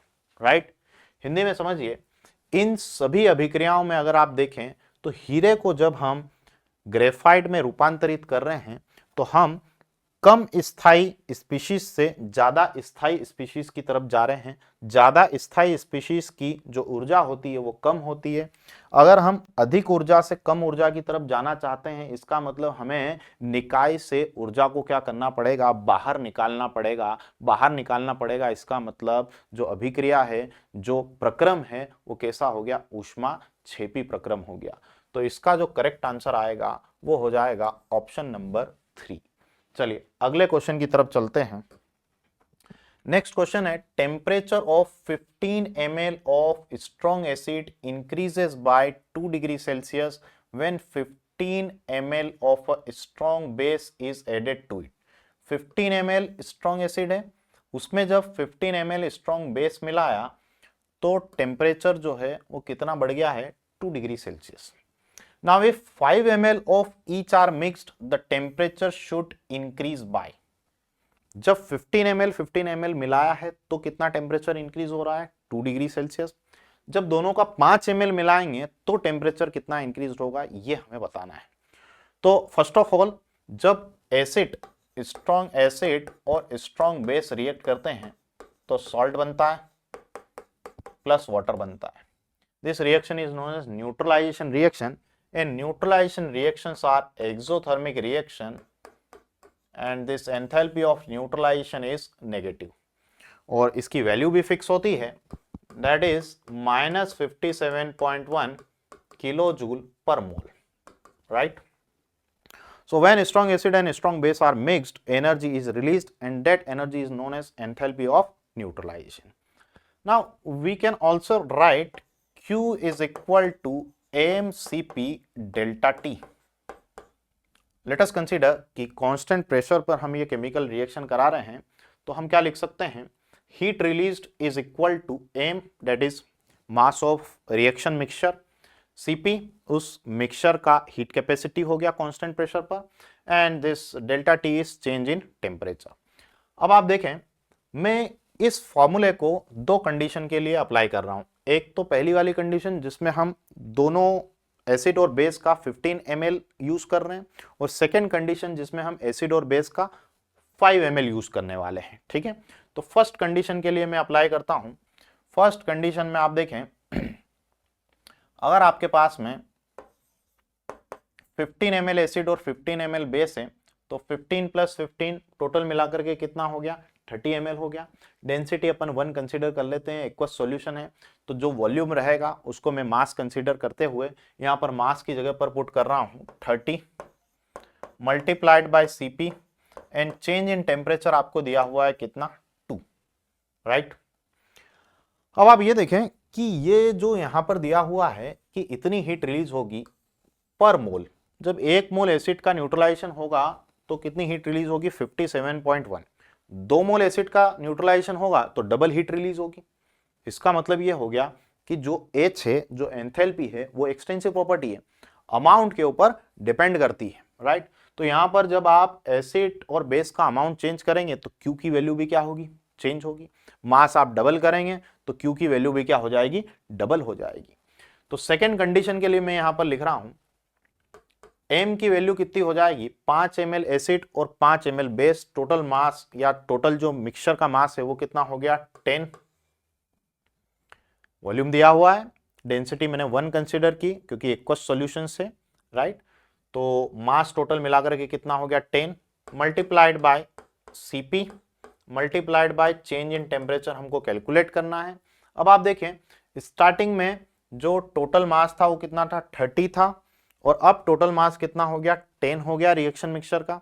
तो मास कितने टाइम्स कम हुआ, 3 टाइम्स कम हुआ। तो Q जो है हीट रिलीज जो है वो भी क्या हो जाएगा 3 टाइम्स कम हो जाएगा, डिक्रीज हो जाएगा। तो पहले हमने Q माना था तो अब यहां पर क्या मानेंगे हम Q/3 मानेंगे। 2 इक्वेशन बन गई है। इन दोनों इक्वेशन को अब हम सॉल्व करेंगे। इसको आप इक्वेशन 1 मान लीजिए और इसको आप इक्वेशन 2 मान लीजिए। इन दोनों इक्वेशन को अब आप क्या करेंगे, डिवाइड कर लीजिए। तो दोनों इक्वेशन को जब आप डिवाइड करेंगे तो Q/3 is equal to 30 Cp into 2 divided by 10 Cp into delta T।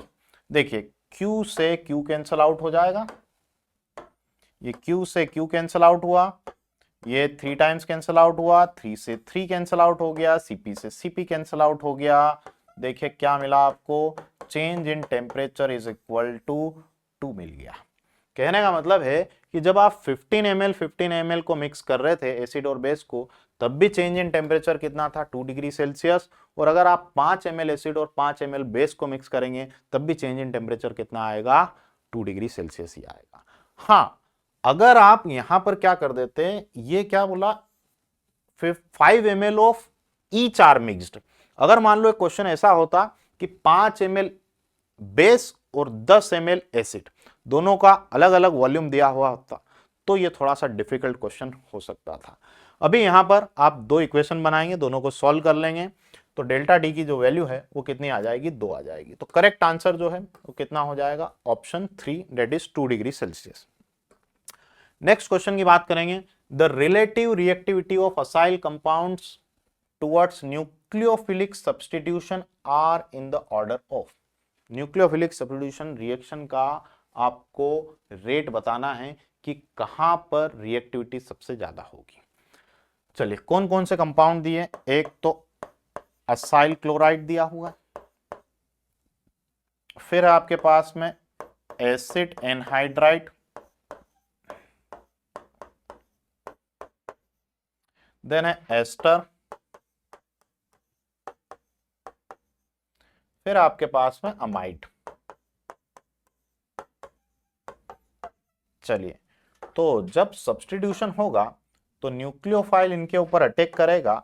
जैसे न्यूक्लियोफाइल यहां पर अटैक करेगा, अगर let's say this is nucleophile, nucleophile ने अटैक किया और यहां से लिविंग ग्रुप बाहर निकला, तो यहां से लिविंग ग्रुप जो रहेंगे, लिविंग ग्रुप लिख लेते हैं। यहां लिविंग ग्रुप क्या है, Cl-, यहां पर लिविंग ग्रुप क्या रहेगा, RCOO-, यहां पर लिविंग ग्रुप की अगर बात करें तो हो जाएगा RO-, और यहां पर लिविंग ग्रुप की बात करें तो क्या हो जाएगा NH2-, right. So when we talk about nucleophilic substitution, nucleophilic substitution कब आसानी से होगा, जब हमारा लिविंग ग्रुप जो है वो बढ़िया हो। लिविंग ग्रुप एबिलिटी अगर बढ़िया है तो न्यूक्लियोफिलिक सब्स्टिट्यूशन रिएक्शन बहुत आसानी से होगी। तो अब हमें लिविंग ग्रुप एबिलिटी की बात करनी है कि कौन सा लिविंग ग्रुप सबसे अच्छा लिविंग ग्रुप होगा। तो leaving group ability is directly proportional to या inversely proportional to basic strength.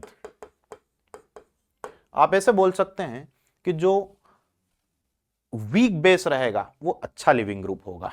We can write weak bases are good leaving group, और बेटर लिविंग ग्रुप, राइट। तो अब हमें इनकी बेसिक स्ट्रेंथ कंपेयर करानी है, इन चारों आयंस की हमें बेसिक स्ट्रेंथ कंपेयर करानी है। तो चलिए डायरेक्टली बेसिक स्ट्रेंथ ना देखते हुए हम पहले इनका करस्पॉन्डिंग एसिड बनाते हैं, वो ज्यादा आसान रहेगा। हम इनके कॉन्जुगेट एसिड बना लेते हैं। एसिड कैसे बनाएंगे, इसमें H पॉजिटिव ऐड कर दो तो इसका कॉन्जुगेट एसिड क्या बन गया, HCl, इसका बन गया RCOOH, इसका बन गया ROH अल्कोहल, और ये बन गया अमोनिया। अच्छा, अब आप आसानी से इसकी एसिडिक स्ट्रेंथ चेक कर सकते हैं। इन चारों में सबसे अच्छा एसिड कौन सा, ये मिनरल एसिड है, सबसे स्ट्रॉन्ग एसिड हो जाएगा।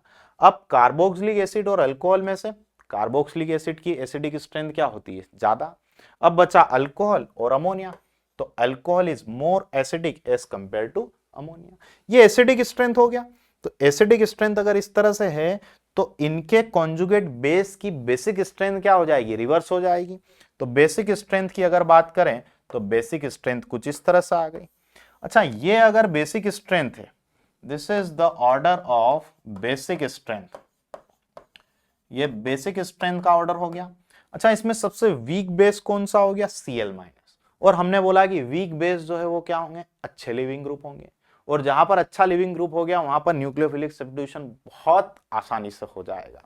तो हम देख पाएंगे कि सबसे अच्छा जो न्यूक्लियोफिलिक सब्स्टिट्यूशन होगा वो Cl- जहां पर लिविंग ग्रुप है वहां होगा, इसका मतलब एसिड क्लोराइड में होगा। एसिड क्लोराइड सबसे पहले आएगा, उसके बाद नंबर आएगा जहां पर लिविंग ग्रुप ये आपके पास में एसिटेट आयन है, मतलब एसिड एनहाइड्राइड का नंबर आएगा। देन आपके पास में अल्कोक्साइड आयन वाला, मतलब एस्टर, और फिर अमाइड। इट मींस जो करेक्ट आंसर है वो कौन सा आ जाएगा, ऑप्शन नंबर 2। जहां अवशिष्ट समूह बहुत ही अच्छा है, अवशिष्ट समूह कौन अच्छा रहेगा, जो दुर्बल क्षार रहेगा। और हमने क्षारीयता का क्रम कैसे चेक किया है, पहले हमने अम्ल बनाया, अम्लीता का जो क्रम आया उसका हमने रिवर्स कर दिया तो क्षारीयता का क्रम बन गया। वहां से हमने पता किया कि कौन सा सबसे अच्छा अवशिष्ट समूह है, और सबसे अच्छा अवशिष्ट समूह जो है वो Cl- है। इस वजह से एसिल क्लोराइड जो है वो सबसे ज्यादा नाभिक स्नेही प्रतिस्थापन अभिक्रिया दे रहा है। उसके बाद में नंबर अम्ल एनहाइड्राइड का, देन एस्टर का, और फिर लास्ट में कौन सा आएगा, अमाइड। चलो इसको बढ़िया से देखेगा। हम अगले प्रश्न की तरफ चलते हैं। नेक्स्ट क्वेश्चन है, इसमें आपको नंबर ऑफ इलेक्ट्रॉन, प्रोटॉन और न्यूट्रॉन पता करने हैं। तो एलिमेंट दिया हुआ है Y, ऊपर लिखा हुआ है 237 और नीचे लिखा हुआ है 93। तो अब बताइए, यह है आपके पास में एटॉमिक नंबर और यह है आपके पास में mass number. Atomic number number of proton और नंबर ऑफ इलेक्ट्रॉन के बराबर होता है। तो प्रोटॉनों और इलेक्ट्रॉनों की संख्या कितनी हो गई, 93, दो ऑप्शन में दी हुई है। उसके बाद में हमें न्यूट्रॉन निकालने हैं, तो एक किसके बराबर होता है, प्रोटॉन प्लस न्यूट्रॉन के बराबर।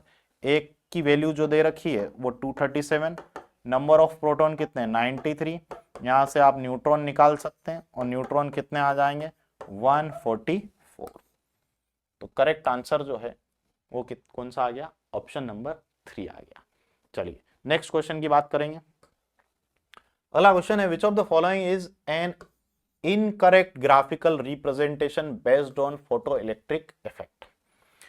तो आपको यहां पर गलत वाला ग्राफ पहचानना है, फोटो इलेक्ट्रिक इफेक्ट यानी कि प्रकाश विद्युत प्रभाव के लिए गलत वाला ग्राफ पहचानना है। तो आप देखें फोटो इलेक्ट्रिक इफेक्ट के लिए पहला वाला ग्राफ क्या दिया हुआ, kinetic energy of ejected electron और फ्रीक्वेंसी ऑफ लाइट के बीच में ग्राफ। तो ये तो बिल्कुल सही ग्राफ है, काइनेटिक एनर्जी बढ़ रही है जब हम फ्रीक्वेंसी ऑफ लाइट बढ़ा रहे हैं।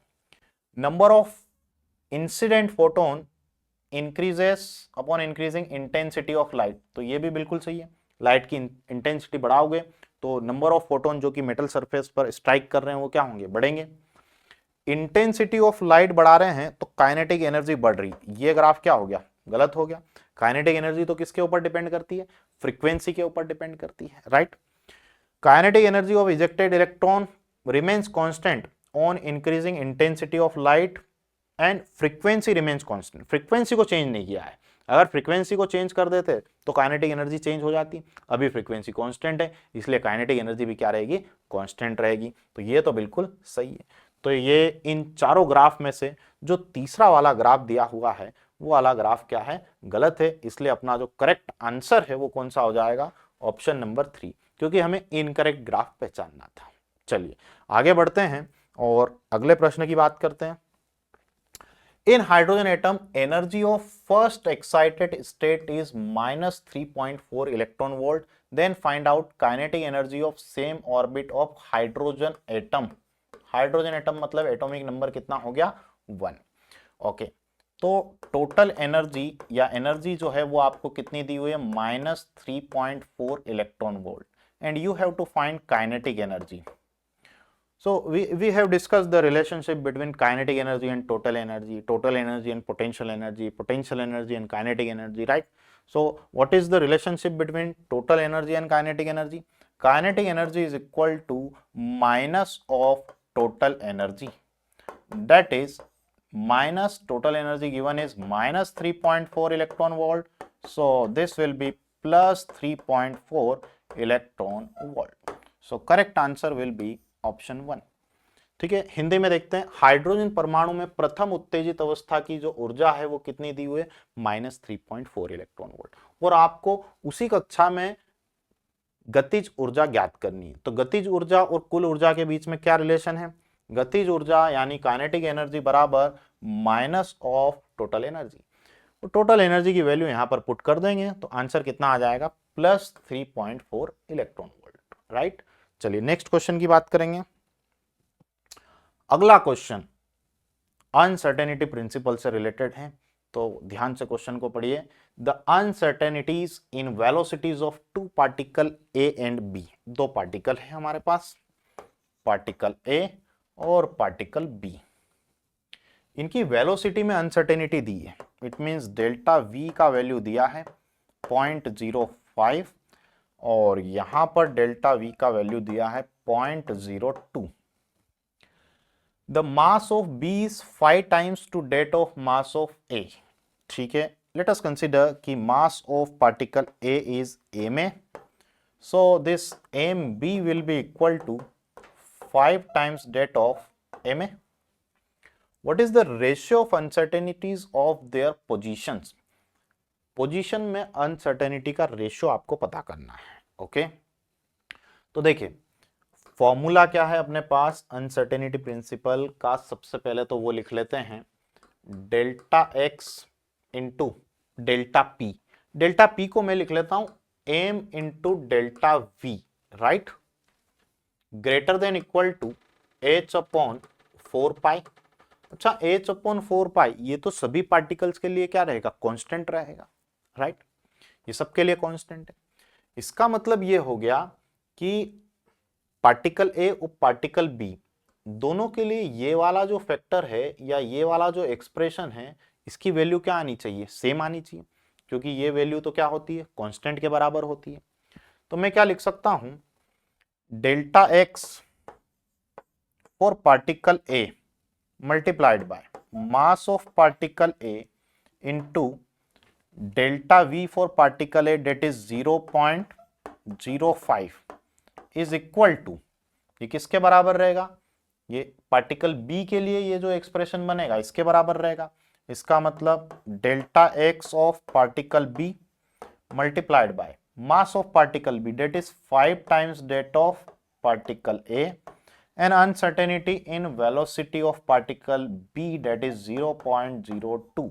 अब देखो जरा क्या क्या कैंसल आउट हो रहा है, एम ए से एम ए कैंसल आउट हो गया, और देखो और क्या कुछ कैंसल आउट हो रहा है। ये 0.05 को हम उस तरफ पहुंचा देते हैं और एक्स बी को इधर लेके आ जाते हैं, तो delta X A divided by delta X B will be equal to 5 into 0.02 divided by 0.05। ये कैंसल आउट हो गया 0.01 टाइम्स और 1 से ये 2 कैंसल आउट हो गया, मतलब आंसर आ गया अपना 2। तो the ratio of uncertainty in position of particle A to that of particle B will be equal to 2। ये जो अनुपात आया स्थिति में, किसकी स्थिति, कण ए की स्थिति में अनिश्चितता और कण बी की स्थिति में अनिश्चितता का जो अनुपात है वो अनुपात किसके बराबर आ रहा? 2 के बराबर आ रहा है। तो हमारा जो करेक्ट आंसर है वो कौन सा हो जाएगा? Option number 1। ठीक है जी, चलिए नेक्स्ट क्वेश्चन की बात करेंगे। अगला क्वेश्चन है असर्शन रीजन वाला। तो असर्शन में दिया है this compound can be easily reduced using zinc amalgam and HCl to this compound. अब आप देखें ये जो रिएजेंट है, ये रिएजेंट किसका है? क्लेमेंसन रिडक्शन वाला रिएजेंट है। और क्लेमेंसन रिडक्शन जो है वो कैसे मीडियम में हो रहा है? आप देखो HCl है यहाँ पर, मतलब मीडियम कैसा है? एसिडिक मीडियम है, राइट। तो जब इस कंपाउंड की रिएक्शन कराओगे आप OH और यहां पर है आपके पास में डबल बॉन्ड ऑक्सीजन, इसका आपने क्लेमेंसन रिडक्शन कराया जिंक अमलगम और HCl, राइट। तो कार्बोनिल ग्रुप को तो ये मिथिलीन ग्रुप में कन्वर्ट कर देगा, क्योंकि इसका काम ही ये C डबल बॉन्डों को किस में कन्वर्ट करता है? ये CH2 ग्रुप में कन्वर्ट करता है। तो यहां पर कोई दिक्कत नहीं है, इसको हमने CH2 ग्रुप में कन्वर्ट कर दिया। यहां पर किस में कन्वर्ट हो चुका है? ये CH2 ग्रुप में कन्वर्ट हो चुका है। लेकिन ये है यहां पर OH और मीडियम है आपके पास में कैसा? Acidic medium.